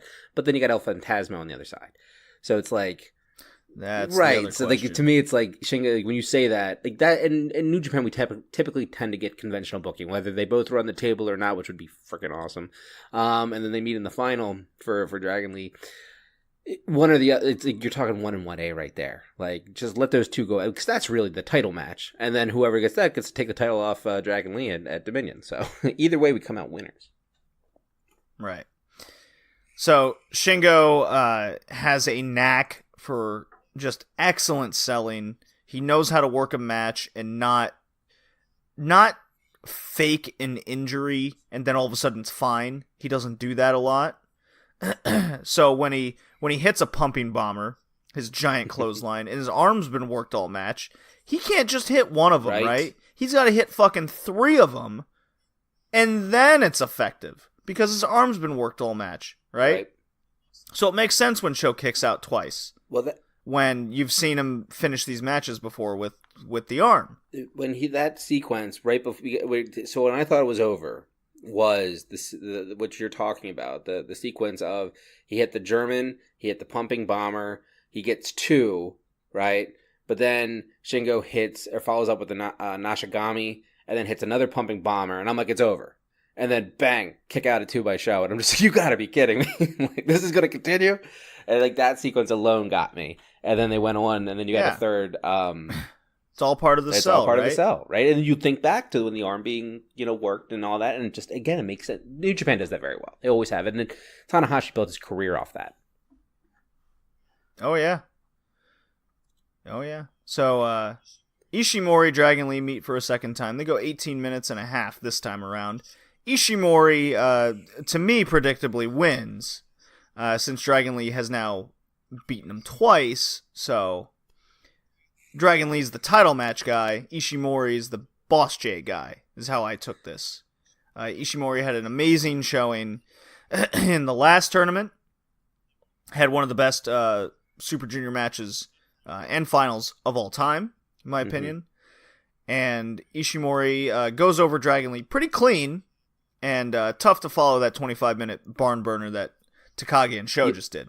So not as good as their previous title match, but still a good match. Yeah, so I actually had to watch. I watched this match, and I was buzzing so high from Shingo Sho that I actually had to go rewatch it the following day by itself just to make sure that I was being appropriate with how I looked at it. But I think you hit it. It solid, good match, good champion versus former champion match. Tight, good spot for Ishimori to go over. But it wasn't one of their. It was a great match for them. It wasn't their best match together. And if you go back and you just rewatch that one, you would. I think most people would agree with that. Yeah. That also now brings up the question: who's going to beat Shingo?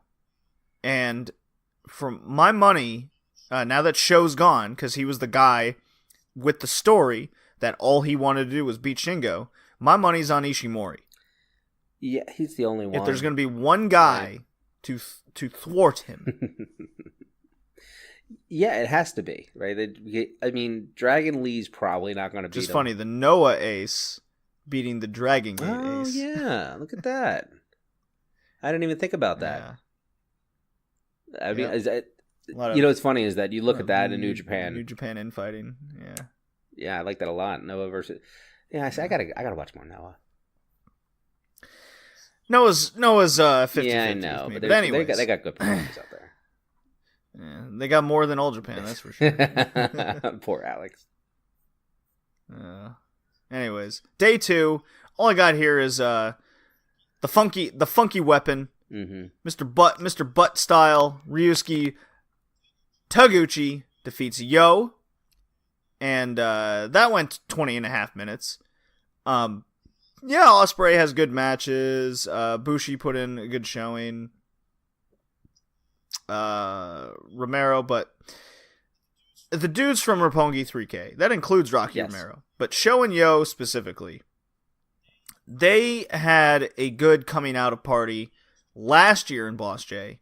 This year is another, like, they've reached another level of their game as far as I'm concerned. Yeah, they're against really good workers, but now they're showing what they're capable of. They're putting in more offense. They're putting in more time. A lot longer matches.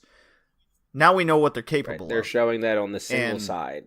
That, not that they're ready to break up, but that they can go, and they can go really, really well. And it's really working for them. Well, they wouldn't need to break up. Look at Sonata and Evil. Fair point. Yeah. Right?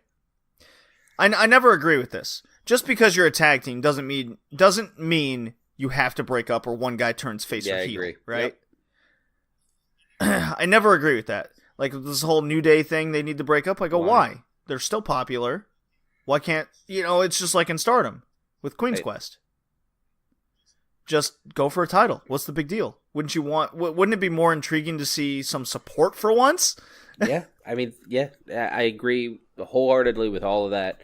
And I didn't want to allude to the breakup, like to them breaking up, but what you're really seeing this year, unlike last year, you saw it a little last year, but then definitely like 2 years ago, is that 2 years ago they were really just the tag team Sho and Yo. And it's still rather new coming in, Rocky kind of holding them, and then last year they kind of were able to show themselves a little bit, but man, this year they're really doing their singles offense is ridiculously just clean, and they're putting on some great matches, and it's nice to not always have that tag team influence, like the fact that they can get out. Like, I'm more invested in watching Sho and Yo. To me, Young Bucks are a better tag team than Sho and Yo, but I'm more invested in watching Sho and Yo in singles than I ever will be in my entire life, Nick and Matt. You know what I mean? Because that's how much they're vibing with me right now. Ooh, that's going to be interesting in AEW, seeing them in singles matches. Yeah, right? It would be strange. Yeah. Anyways, how do you? You know what? I'll save this question for later. Day 3, Ishimori defeats Skrull. Skrull putting in another Marty Skrull performance. 22 minutes, 21 seconds. Ishimori gets the win. Technical affair. Ishimori can go both ways. He can go hard hitting, high flying with Dragon Lee. Now he can go the ground mat based game, limb work against Marty Skrull. And then we got Dragon Lee defeats Sho in what I thought was going to be a draw with the way that was going. But this is what we were talking about, time management, using time as a booking mechanism. Goes over 20 minutes. Oh shit. Match could end any minute. Sho's getting some near falls. Gasp. But wait, Dragon Lee's the champion. No way, right? Oh, 25 minutes passed. Oh, surely it's going to a draw. 30 minutes. They're announcing it. Bang! Match over. What the Sho? Where is this coming from? 2 matches? He was my dark horse to win the damn thing, and if you're not going to win the damn thing, then you better be part of the best matches every time you're out there. And you were saying it before with the near falls, that when Sho went for the shock arrow and they had that counter series back and forth, and then he finally gets it and Lee kicks out at 2. Like, you just watch that, and like, that shit is art. You know what I mean? Like, to watch that go down the way it does, and then boom, they're up, knee strikes, and then Poison Rana from Lee. It's like, and then he gets into, then he no-sold it. You know what I mean? Like, it's like you're just watching these sequences, and I'm just going crazy as a fan. It's what makes New Japan so good. But on top of that, these two workers together, just insane. And Lee hitting, I'm not going to say out of nowhere, but because he kind of set it up. But when he hits that, and you can correct me on this, but it's that Desnucadora, right? For the win, and then boom, it's over before you ever thought it was going. And I mean, everything about this match, just so strong. Such a good showing for Show, although he's taken some losses. He's taken them to Shingo and Dragon Lee, who's the champion. Like, that's a win to me, you know? Yeah, right. This is how you make a guy look great in a loss. It's not that hard. It really isn't hard. It's not hard. Just got to make him look competent, right? Jesus. All right, day 4. Back to Block B. Ospreay against Rocky Romero.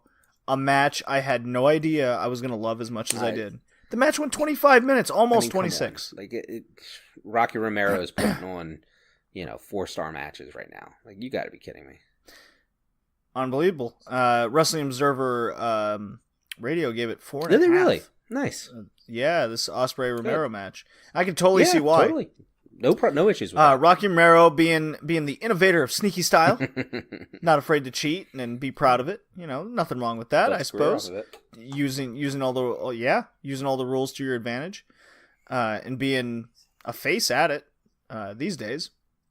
Naturally, it's against Ospreay, so it's going to be a banger, right?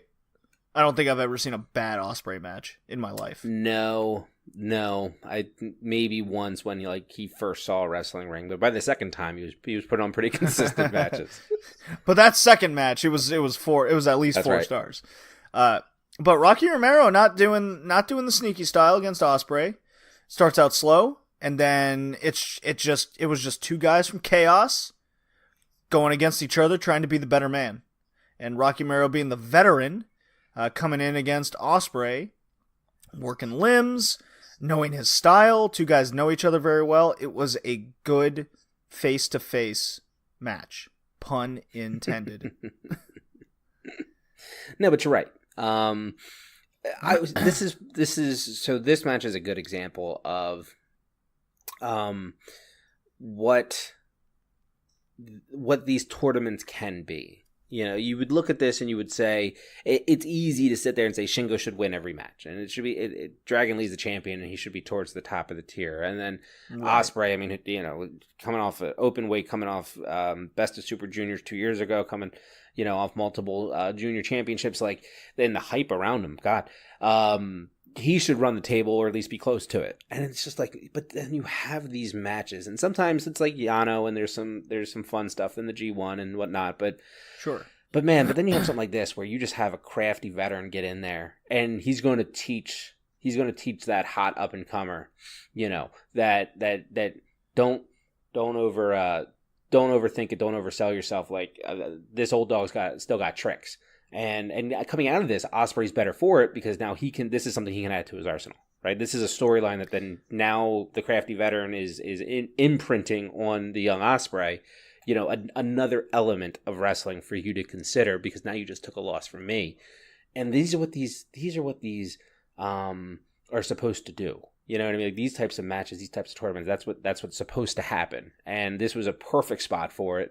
Good for Rocky for getting over.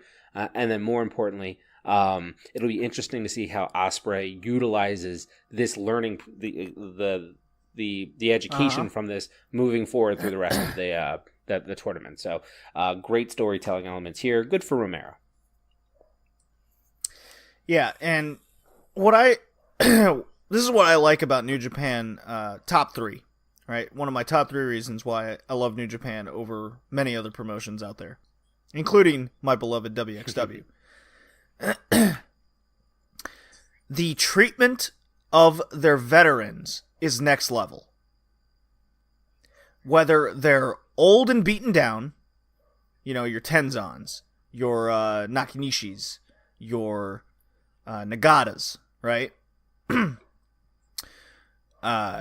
Or your guys who could still go to various degrees. You can throw Nagata in there again. Rocky Romero comes to mind, where the respect is there, the work is there. Taguchi, there's another one, right? Seen him in the main event in Block B like every night. Yeah. Right? They put their veterans in position to look good and continue to look good. They don't ever squash them, and if they do, it's for a big deal, right? It's to get this guy over and strap a rocket to him. They don't make them look foolish. They treat them well. And seeing Rocky Romero put in a performance like this, like, it always gets me over as a fan. Sure, he still lost, but damn did he look good in that defeat, right? He looked like he can still go. He looked like he still has something left in the tank.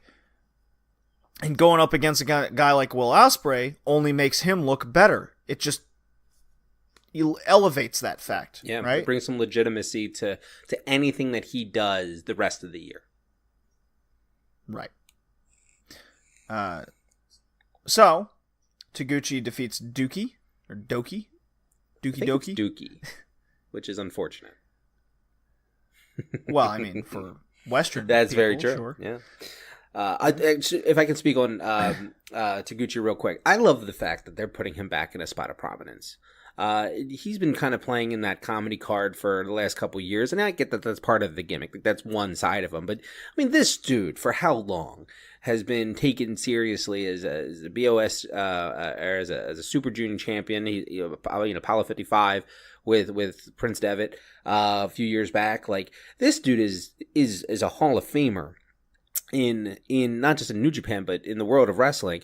And so the fact that he gets one, I'm not even going to call it a run, but the fact that he's being positioned back in a state of prominence, to where he can still do some of the goofy stuff, but really he's kind of had a serious, that's been the baseline this year has been more of that serious undertone of I'm getting back in the ring and I'm doing what I do best. And they've shown that over the course of the year, and that seems to be continuing with these main event spots and then the strong matches that he's putting on. And I thought him versus Dookie was great day 4. And again, it should remind people, after the Elite left, they've had to not reinvent themselves, but reestablish what New Japan was prior to, right? And you go back to the people that got you there. You go back to Okada. You have Tanahashi, who was already there coming off of 2018. And now you have Taguchi working back up the ranks into a more prominent role. And for someone who was watching New Japan prior to the Elite coming in, Young Bucks and all that, like, I just think that is the smartest goddamn thing that they're doing. By putting these people in that position and getting their original fan base back reinvested into what New Japan was prior. They're not taking a step back. They're reestablishing themselves to move forward. And all too often people try to reinvent themselves because of change, and it falls flat on your current customer base, sure, but your fan base. New Japan was so smart to know what works. Not panic, not that they needed to, but they could have overreacted to them leaving and do something crazy. Instead, they've incorporated new talent. They've built new stores with Ospreay, but then at the same time, they're still celebrating the roster that got them to the dance to begin with. And I think that's a beautiful thing. Yeah. Utilizing the veterans to keep them relevant and to get the new talent over. It's very important. Yeah, I like what they're doing with Taguchi in this tournament. It was very unexpected with me, but just like I said with Rocky Romero, gives me happy feels. Yeah, it's welcomed. All right, day 5, I don't have anything. That was kind of a skip No, day. Show versus Taka didn't do anything for you? Oh. Not too bad. There's a couple things. I think day 5, I'm not going to spend a tremendous amount of time on it, you're right, but I thought Dragon Lee versus Jonathan Gresham was fine. Shingo... This was the sleeper of them because you had Shingo versus Kanemaru, which wasn't the best thing in the world. I thought Teton is putting in a nice amount of work. I mean, we know what he is, but save Okay, Teton. all right, for, we'll save it. We'll for a save little it. But bit him here. versus Ishimori is something that you should go watch on day 4 if you haven't. And that's all I got for day 4. All right, or day 5. Excuse me, yeah, day 5. Yeah, day 6 I have Ospreay against Of Yo. course. 24 minutes, Yep, 43 yep. seconds. Have to. Like Roppongi 3K at it again. Mm-hmm. So discussion time. Thoughts over Ren Narita in the tournament so far? For being such a late addition, I think he's really come in and he's had some nice moments. He needs to go away for a little while, but when he comes back, You think I so? think he does. Yeah, because I'm a big fan of Amino, and I think that he's probably the next on the heavyweight side to really come in and establish himself. And I've been pushing for him not to go on Excursion and just to break the mold and just go into the main roster. Although they're not going to do that because they never do that. But that's what I'm hoping for. With that, you can't do it with both. So I'd rather see Ren go away, get a little seasoning. But he's been very impressive. He's been very clean. He's had great showings. And on such short notice, if that's a real thing, which I think it is, Yeah. I think how so can as well. how can you not appreciate his work rate overall? You got a favorite match you've seen from Narita so far? Not without first 6 days. I mean, no, I don't. Only because the only one that sticks in my head right now is Narita versus Romero from the last day. So I got a little recency bias going on. I should go back and refocus. I rather like the short 9-minute Robbie Eagles match. That was night 1, right? No, that was night 3. It was night 3, Yeah, I believe. yeah, I think you're right. Yeah, it started off the night hot. I think that was Ren Narita's best showing. That was a good one. Robbie Eagles, very underrated talent. He's young. He's still coming into his own. Australian wrestler. Hey, There's yeah, another one. They're migrating out of the world. Roppongi 3K discussion. I think we've pretty much gone through All that stars already. this tournament. Yeah, very good showing from all 3 of those guys. El Phantasmo, the headbanger, the dickhead himself. First 6 days, I don't think he's had, a top 5 match out of the first 6 days, but he is leaving a lasting impression with what he's doing. Yeah. More so, I would say that's top 2 or 3 level of guy for ELP. Anytime you can get away with flipping off children, you're probably doing something right as a heel. But I'll tell you what so my takeaways from, we knew what we were going to get when we got him, right? If you watch any type of Rev Pro, you knew what you're getting with ELP. Yeah. What I really like about him, if you're a fan, if you're listening to this and you're a fan of Will Ospreay and you like that gymnastic type of wrestling and you like the counters back and forth and the spot filled, go watch. I want to say it was day 2, Phantasmo versus Bandito. Go back and watch that. Not the best match in the world. Like, it's nothing that you're going to sit there and be like, "Whoa, oh my god, this is a top 5 match of all time." But just the spots and the chain wrestling at the beginning and then the spots they do throughout, just very impressive agility between the two of them. You and I have spoke before about Teddy Hart and that athletic aesthetic, and watching Phantasmo in the ring, that's what you're getting, right? You're getting somebody whose body control is just insane, and his fluidity and transitions in and out of not only counters but overall general wrestling is just so smooth. The dude is just smooth. I still think he needs to find his finisher. You know what? That's a fair point. That's a fair point. In Rev Pro, he had the Swanton moonsault combo, and now in New Japan, he has kind of the pedigree falling suplex or whatever it's like a called. Spike pedigree, right? Something like that. What does he call it? The CR2 or I forget what he calls it. Whatever it might be. I'm not a fan of his finishers. He still needs to find one personally. Easier of the things to find. But God, he's going over. What? Don't wear hats and watch your nuts. Don't wear hats. Around ELP. It's good. It's good. I like that. We spoke about Ospreay just being Ospreay. We spoke about Taguchi getting in that main event. Love that. So this is I have a trifecta. These are the unsung heroes of the tournament, except Teton.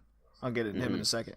Gresham, Bandito are putting in just workhorse performances. They're essentially there to get everyone else over.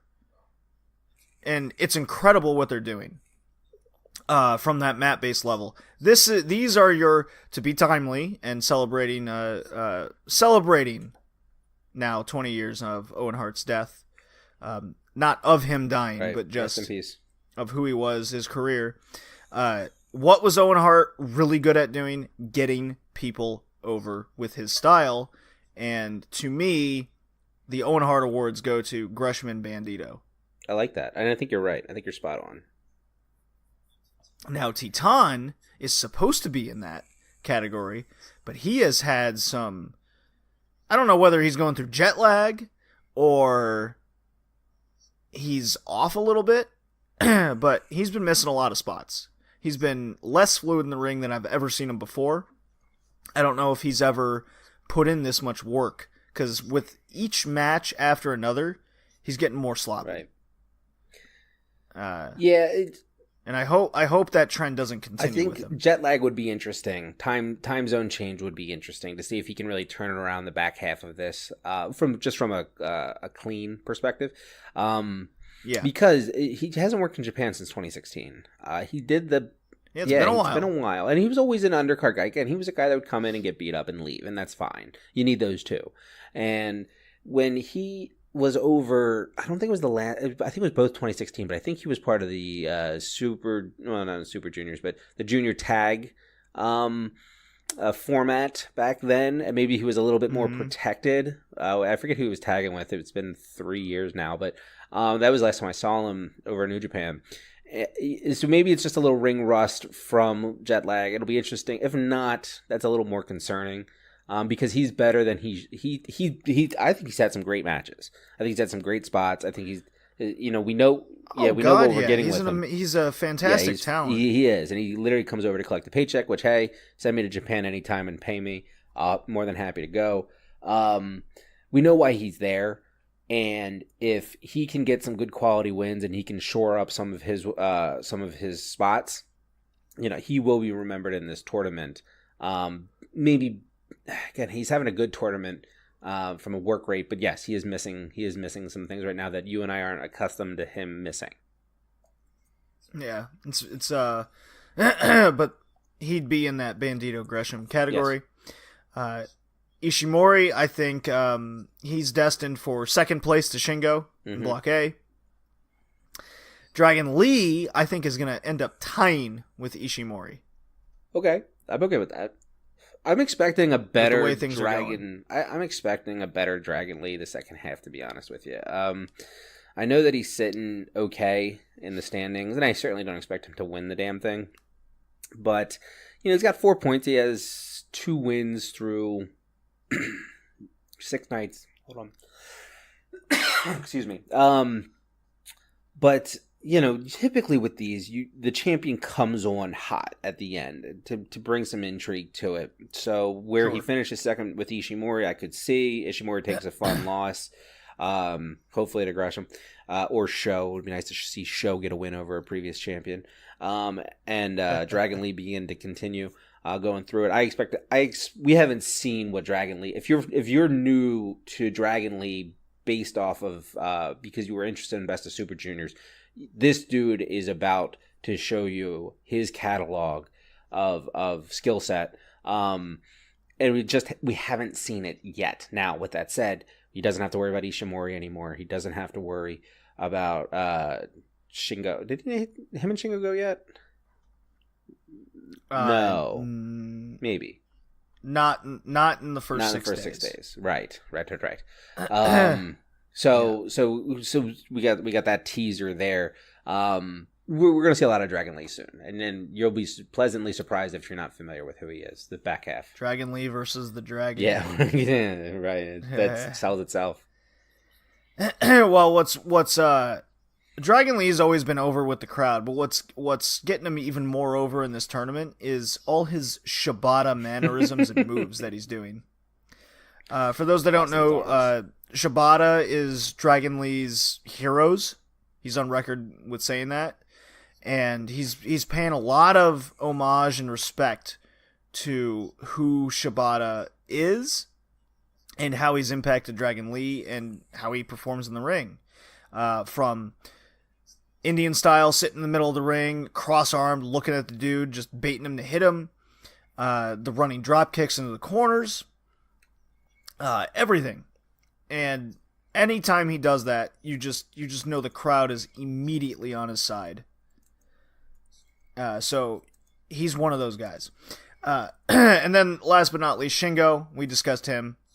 So based on these first 6 days, who are your two finalists here? I think it has to. I think you brought Shingo in, and part of that was for the build to this. I would expect to see Shingo continue his domination through this tournament. I actually have it a little different. I think we see Sho turn it on the back half based off the work rate I've seen, and he finishes tied for second with Ishimori or Dragon Lee. I mean, pick one of the two, loses on a tiebreaker for second place. And then on the other side, Phantasmo. It's time to set him up. You have a lot invested in him. Robbie Eagles is going to go away after this tournament for a little while, so you have your one, you have your two people in Bullet Club. You don't need three, and then you you set up ELP versus Shingo. I would really like to see it. The Shingo Dragon Lee match is going to be telling over what to expect. If Dragon Lee goes over Shingo, boom, then I think Shingo's going to win. If Shingo goes over Dragon Lee, then I expect ELP to win in the final. But really what I'm hoping for is Shingo, Dragon Lee in a draw.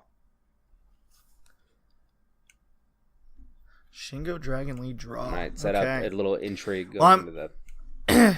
Well, I'm sticking to my fandom guns. Shingo is murdering all the juniors. He's going undefeated tournament win, beating El Phantasmo in the final, with El Phantasmo just getting to the tournament final off a tiebreaker with Will Ospreay. Okay, I like that. Yeah. I'm totally okay with that, because then you're protecting your investment. Yeah. So ELP is still over. He gets over, much like Ishimori last year. This is how he got over with the tournament loss in the finals. Right.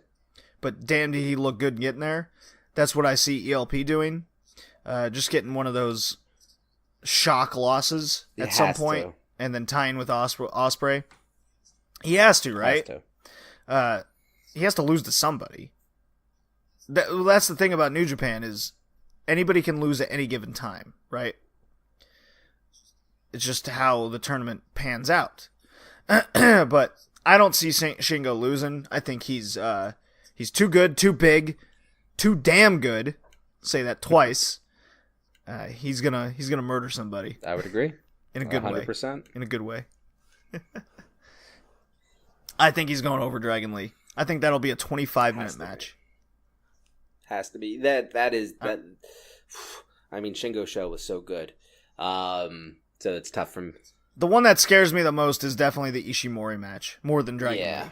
Yeah. Just funny saying, because Dragon Lee's the champion. So anyways.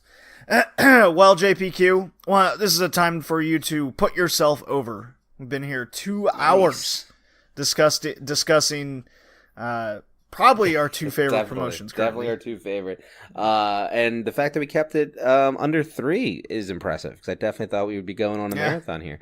But no, I appreciate you taking the time to invite me on. The episode's a marathon, that's for sure. Yes, it will be. The full episode will be. Well, good. But no, JD, I appreciate you reaching out and saying, "Hey, come on." You and I are going to work out our schedules to get you on No Particular Angle. If you haven't, please check out No Particular Angle at NPA Podcast. It's my podcast where I every Wednesday on Brainbuster Radio, as well as at No Particular Anger, put out an episode with something in regards to the wrestling industry. I try not to keep it focused on one promotion or one idea. Typically, there is, I genuinely, I'm a huge fan of women's wrestling. Obviously, you could tell from Stardom today. I'm a huge fan of Stardom, and I will pick a storyline or something going on in the world of wrestling, a specific topic, and either we'll speculate out on what we think is going to happen, or we will break down different things that may be happening in the wrestling industry today. What I like about this show so much, why I find it to be interesting, the feedback I've gotten about it is that it's a show where, like the name entails, there is no particular angle. I have no agenda. I literally watch all the wrestling that I can in any given day, any given week, and then find something interesting to either educate, learn about, or discuss coming up in the following week. So feel free to check that out. It's on all major podcast platforms, and when I say that, really I'm talking Podbean, iTunes, and Stitcher, as well as Brainbuster Radio. That thing's on everything, every Wednesday. But overall, you can find me at Big Paws on a Pup on Twitter, as well as at NPA Podcast. And more importantly, keep an eye on what JD's doing. This dude is an absolute encyclopedia of wrestling knowledge, both from the past, the future, and things to expect. So, man, I appreciate you bringing me on. It's been an honor. Oh, thank you. It was good having you here. And as you can tell, I have lost my voice during the cast, so it's pretty crazy. Thank you, everybody. And when we come back, we'll be discussing...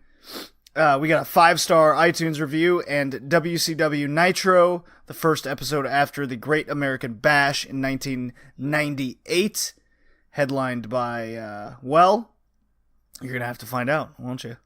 It's cage match. That's what's happening. All right, we'll be back in a minute.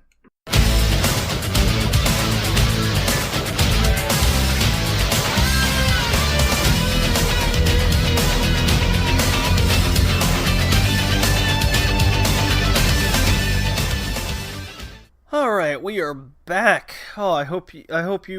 Yes, I have my voice back because this is being recorded after my recording with JPQ. Oh, what a time that was! I don't think I've talked Stardom that long in a long time. It was very nice having JPQ on, but now we have an iTunes review by Omega Goon. Thank you so much for the 5-star iTunes review titled Taking Josie Purosu Coverage to a Whole Other Level. Podcast is awesome, well produced. Thank you for doing it for us to enjoy and adding another layer of content to go along with our love of Josie Pro Wrestling, covering all our favorite promotions from Stardom to Sendai Girls, Ice Ribbon, Oz Academy, and everything in between. We don't cover a lot of Oz Academy, but all the others, definitely for sure. Have talked some Josie in the past. Josie Pro Wrestling, JPW. So, thank you. If you want to leave a 5-star review, head on over to iTunes, Red Leaf Retrocast. We'll read it on the cast. Always like getting the feedback from you guys. Also hit us up on all the social medias if you've been sticking around. I'm sure you already are, but that's Red Leaf Retrocast on Twitter, at BowlingJD. That is my personal one. It's also pretty much the Red Leaf Retrocast one. All the other hosts and commercials and whatnot in the podcast can be found in the description of every episode, along with our precious timestamps, where you can listen to whatever you want. We also have retro gaming, modern gaming, monthly, anime, and of course the wrestling, which is why we're all here. Red Leaf Retrocast going on 2.5 years in total. At least a year of all the segments, actually, all the podcasting outlets. I can't believe it. I never thought I'd be doing it this long, but I love doing it from just a hobby standpoint and the love of all of it. So here we go. WCW Nitro. We're covering Nitro now. I said on the last episode that this is where I think, after Great American Bash 1998, this is where WCW starts going downhill. So I will still be watching Thunder, and if something notable or something worth talking about on Thunder happens, I will mention it, but from now on, I'm switching to Nitro. It's the big show, the big brand, the big stars are there. It's June 15th, 1998. It is the night after the Great American Bash 1998. We start out reviewing last week of DDP being recruited by the NWO Wolfpack, all excited over the speculation to whom Sting is going to pick to be his tag team partner for the tag titles after his victory over at the Great American Bash. So we have a lot of speculation and wonder for Nitro heading into the summer. And this is where Nitro and Thunder are night and day different shows.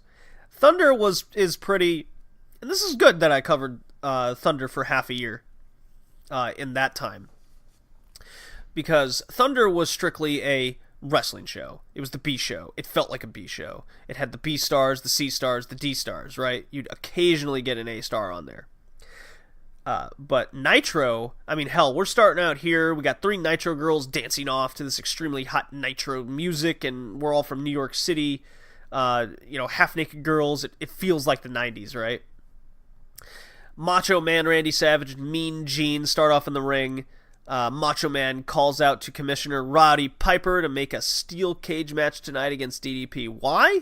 Well, if DDP can get past Savage, then it's all good boy him to join the Wolfpack. Kind of odd, but it's not like DDP ever said he wanted to be in the Wolfpack. That's what I find very strange. But I guess we're assuming that based on his words, he was implying he was going to join until he got attacked from behind by Dennis Rodman and Hogan. Excuse me. So, announced we'll be seeing the reunited Harlem Heat, because Stevie Ray's back from injury, versus Sting and Partner X, whom will also be his chosen partner for the tag titles. But our first match out is Benoit versus former TV champion Fit Finlay. Crowd is crazy loud during this, yelling "Finlay sucks." Excellent back and forth affair. This match gets a long amount of time. Gets in fact the perfect amount of time, I would say. Benoit reverses the catch from a tombstone attempt into the crippler crossface. It was very smooth to look at. It was beautiful. It was a thing of a hot knife through butter situation. I really enjoyed this match. This is what I've been missing on Thunder a lot, are matches like this. Because I do see these guys have matches, but they're always cut short, right? They don't get the amount of time that they deserve. Then there's a post-match promo where Benoit calls out Booker T to his face, and the Harlem Heat come out. That's Booker T and partner Stevie Ray. So Booker T's not alone. Benoit says he is here to do something he should have done a long time ago. That shakes his hand, and then he raises it. Then he tells Booker T if he ever needs a good man to count on, he'll be in his corner, he'll be there. Unfortunately, Stevie Ray takes offense to all this and starts to throw down on Benoit. You could say Stevie Ray's in the right, because that's basically Benoit saying Stevie Ray isn't good enough to protect Booker T or have his back. But you could also see where Benoit's coming from, saying, I just went to war with you. I also am a guy you can count on to have on your side in case you need the more help, right? Regardless, Booker T's trying to pull Stevie Ray off him, and for the first time in months, we see Mondo McMichael come back. Don't even remember Mondo McMichael even being on TV, other than that weird ass feud he had with British Bulldog that just sort of ended. He gets a crazy pop, which is also strange. And then Benoit gets on the mic again after this beatdown. He goes, he isn't here for the black and white, nor the red and black. He's only here for... Then he holds up 4 fingers. The sign of the 4 horsemen. So, the crowd pops. We all know what the sign is. The commentators pop. They're just like, that can only mean one thing. Are they going to remake the stable 4 horsemen? But you need Arn Anderson and Ric Flair for that, don't you? Or are they just going to remake it on their own terms? Of course I remember what happens, but for this podcast, what happens? DDP hits the ring, accepts Macho Man's cage match, also hints that he found a partner in Salt Lake City, help him take care of the whole Rodman-Hogan problem. They're heavily implying it's Karl Malone all day. Yes, it's Karl Malone. Piper's now out. He cuts a very good promo. Roddy Piper's one of the best promos in the game, period. He's the best I've ever heard. He's up there with Ric Flair, as far as I'm concerned. Oh, my God. This is a rough podcast to get through, guys. When he was in New York, he's so hot he makes Rush Limbaugh lose weight, puts Howard Stern on the Disney Channel. Says the cage match has the approval, it's on. He also announces since no referee wants to even be in the cage with Savage, because Macho Madness over there, just so happens Piper himself isn't doing anything tonight, boys and girls. So he will be the ref for the cage match himself. And he throws in one great quote again. Grandma, bring the fridge into the living room because it's set to sweat. I love Piper. It's so just phrases I've never heard of before, and yet they make so much sense. Then we get something I was very fascinated in watching. It was IWGP Tag Team Champions. Yes, from New Japan. It's NWO Japan members Hiroshi Tenzan and Chono. Sunglasses and all. I was like, oh my God, that's right. Tenzan's still wrestling. My God, all those years later. 21 years later, Tenzan's still wrestling. Now he can't move like he used to. In fact, he looks like his ankles were blown back then too. They're against that new team, High Voltage, with the lightning and the such on their gear. Match was pretty flat, really. Yakuza kick eventually ends it by Chono. Chono is a severely good worker. High Voltage, they could have held their own as long as they were staying within their comfort zone. But as soon as Tenzan would get in the ring, it's like he wouldn't click with High Voltage. So Chono was constantly having to come in and go, no, let's just stick to these tag maneuvers. High Voltage they don't know how to improvise like the Japanese style does a lot, right? But I was very fascinated in seeing Chono wrestle and a young Tenzan wrestle. So all four members of the Wolfpack come out, and it's basically just an all smiles and gloat affair. Sting teases a partner, but won't reveal it until match time. Crowd is just in the palm of their hands. You're here to see NWO Wolfpack. You're here to see the red and black all day. All day it was like that. Crowd was just nonsensically loud. We get a match of Sick Boy with Lodi. Yay, my boy Lodi. I love Lodi. Versus Canyon, formerly known as Mortis.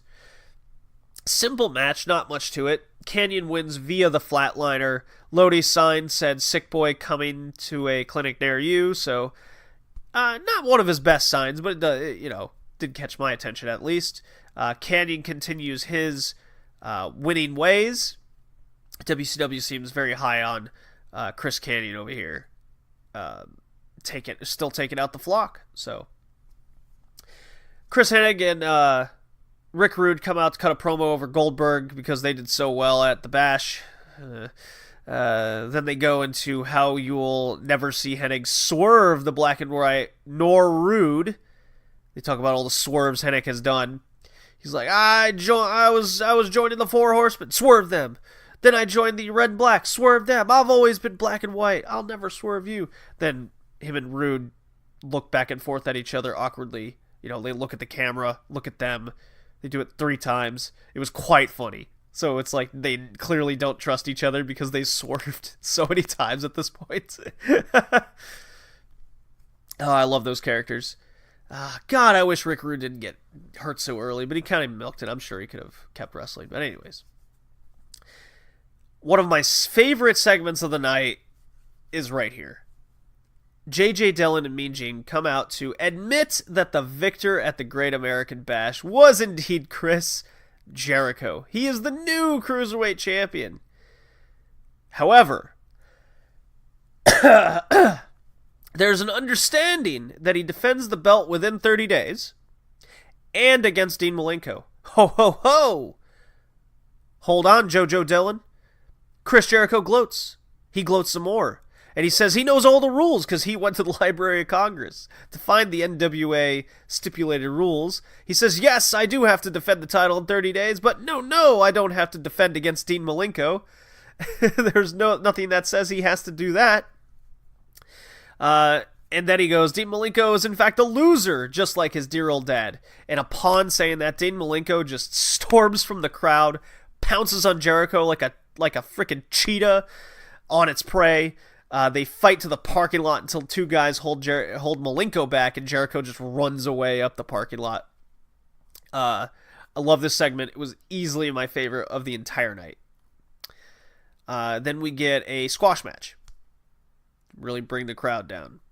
The Giant comes out smoking a cigarette just like he did at Bash against Sting. He's against British workhorse Chris Adams. Chris Adams tries to interrupt the smoke break. How dare he? But Giant just chokeslam him for the easy win. So, there you go. It's Hogan. Hulk Hogan time. He cuts his typical Hulk Hogan promo. Hypes up him and Rodman versus DDP and his mail carrier at the beach. Further implying that it is indeed Karl Malone. Then we get Sting out. It's tag team match time. Sting comes out, announces Kevin Nash as his tag title partner, not best friend Lex Luger. Nash does a survey. Still no Scott Hall. Big ovation for the Red and Black. Out come Harlem Heat for the match. This was a really good tag team match. It really shows how damn good as a team Harlem Heat were and how much they clicked together. And there was a nice little story here where Stevie Ray is cocky. And he does one cocky gesture too many. Getting over himself, telling Booker T, like, this is how you need to do it. And once he does one too many, Sting hits him with the Scorpion Death Drop. Still tag champs. Just bam. When it's a TV show like this, I like little stories like this. I really do. You don't have to have a 20-minute banger every TV show. You can have a 10-minute match that ends early because of, bad decisions in the moment, a distraction here or there, something's in their head via some other story mechanism. I do like that. This is what I liked about WCW a lot growing up, was these kind of things. They stick on you. So then when you get that 20-minute explosion at the pay-per-view, you're really into it. That's why I've liked a lot of the pay-per-views that we've covered on this podcast in 1998. Yeah, there have been a couple stinkers, but I've enjoyed the majority of them. We get a NWO paid advertisement hyping up superstar Big Papa Pump Scott Steiner on a Hollywood movie set. We get Steiner and Bischoff for an interview, and Steiner cuts a promo about what a great actor he is. What a true thespian he is. And further taunts his brother Rick. It was fucking funny. It's so ridiculous. Because when you think great actor and great person to re-utter scripted lines, it's Scott Steiner. It's just ridiculous. I thought we were done with the feud, though, but it really just continues with Rick Steiner. When Rad was frequenting this podcast, he had remembered how just utterly long and drawn out this Rick versus Scott Steiner feud went. It just kept coming, but never ending or going anywhere. Now I see exactly what he's meaning.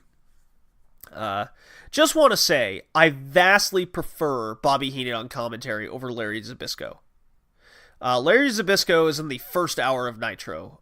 Luckily, Heenan comes in right after that and takes over. So it's Heenan, Tenay, and Shivani, and those three remain my favorite announcers of all time. A lot of people will say JR and Lawler from the Monday Night Raw days during the Attitude Era. Mine is Heenan, Tenay, and Schiavone. Like, no contest. Heenan was just, I loved him over anybody else on commentary. He always had his quirks. Schiavone was the color commentator, and Iron Mike Tenay was the up-and-comer. All made sense. I love the voices. It was great. Main event time, cage match. Savage against DDP. Note, cage is sealed on top. Just gotta point that out. Pretty good exchange between DDP and Savage until Savage hits his elbow drop. DDP kicks out. This causes Macho Man to blame Roddy Piper for the slow count. This is where the little story continues with Savage and Piper. They fight some more, and the same happens to DDP after he hits a diamond cutter. So DDP gets in Piper's face, which doesn't totally make sense to me, but at least they're both blaming Piper for the problems. This causes a kind of a throwdown between Piper, DDP, and Macho Man. Piper beats the two of them up, and then the cage mysteriously raises about a foot up off the mat. That's when you see the Black and White Hollywood NWO just hit the ring, beat down all three of those guys savagely. The cage goes down to seal them back in. The Wolfpack is out looking at the cage, so the cage is sealed, so they can't get in. Sting climbs on top of the cage. All pretty wild. Meanwhile, all three guys in the ring are just getting savagely beat down by the NWO. Eventually, and pretty quick I might add, Nash decides to not look like a dumbass, and he goes to the back, chases a guy off, gets the remote, and raises the cage back up. He gets the control. That's as soon as the cage goes up, NWO Hollywood just flees the ring because they've done their beatdown, and Nitro goes off the air. So the Wolfpack don't look like total fools. Nash comes off looking like, hey, I figured you guys out. Get the hell out of there. Saved our buddies from, getting severely hurt. But NWO Hollywood got the job done by getting in the way of this match. I quite like this. It's very different. I've never seen anything like that. I would love to see this again. There are certain instances where you can see this from happening. It's pretty cool. I would like to see a stipulation of an enclosed cage. Not Hell in a Cell, just a cage with the top covered. The idea is to keep them in. There's no way out until the match is over situation. So, that was Nitro. Not as downhill as I was expecting, but hey, there's plenty of time for that, guys. We're heading into the Bash at the Beach, which is in July. That's our next pay-per-view, I believe. So, we've got that to look forward to. And so, how's the Flock coming into play? Where's Canyon standing? Chris Jericho defending his title, maybe? Hogan's still champion, but obviously they're heading into the tag team with the basketball players, the NBA players, which I was really into as a kid, I'll admit it. So, what does our wrestler rankings finally look like? It's been a long time, boys. So, just starting from the bottom. 15 Dookie, 14 Titan, 13 Bushi, 12 Marty Skrull, 11 Jonathan Gresham, 10 Bandito, 9 Taguchi, 8 Will Ospreay, 7 Dragon Lee, 6 Taiji Ishimori, 5 El Phantasmo, 4 Seth Rollins. 4 Seth Rollins, 3 AJ Styles, 2 Roppongi, 3 K. I'm putting all 3 of them in that category, just like a faction tag team. 1 Shingo Takagi. I think that was pretty obvious, the way I hyped that up. So a lot of Best of the Super Juniors happened here. Not a whole lot of WWE love, surprisingly enough, right? And then the women, 10 Miyagi, 9 Tam Nakano, 8 Becky Lynch, 7 Jordynne Grace, 6 Selena De La Renta. I did it. Manager, yes. Women, also yes. But she's doing her point. So managers can get on the list if you make a very good impression.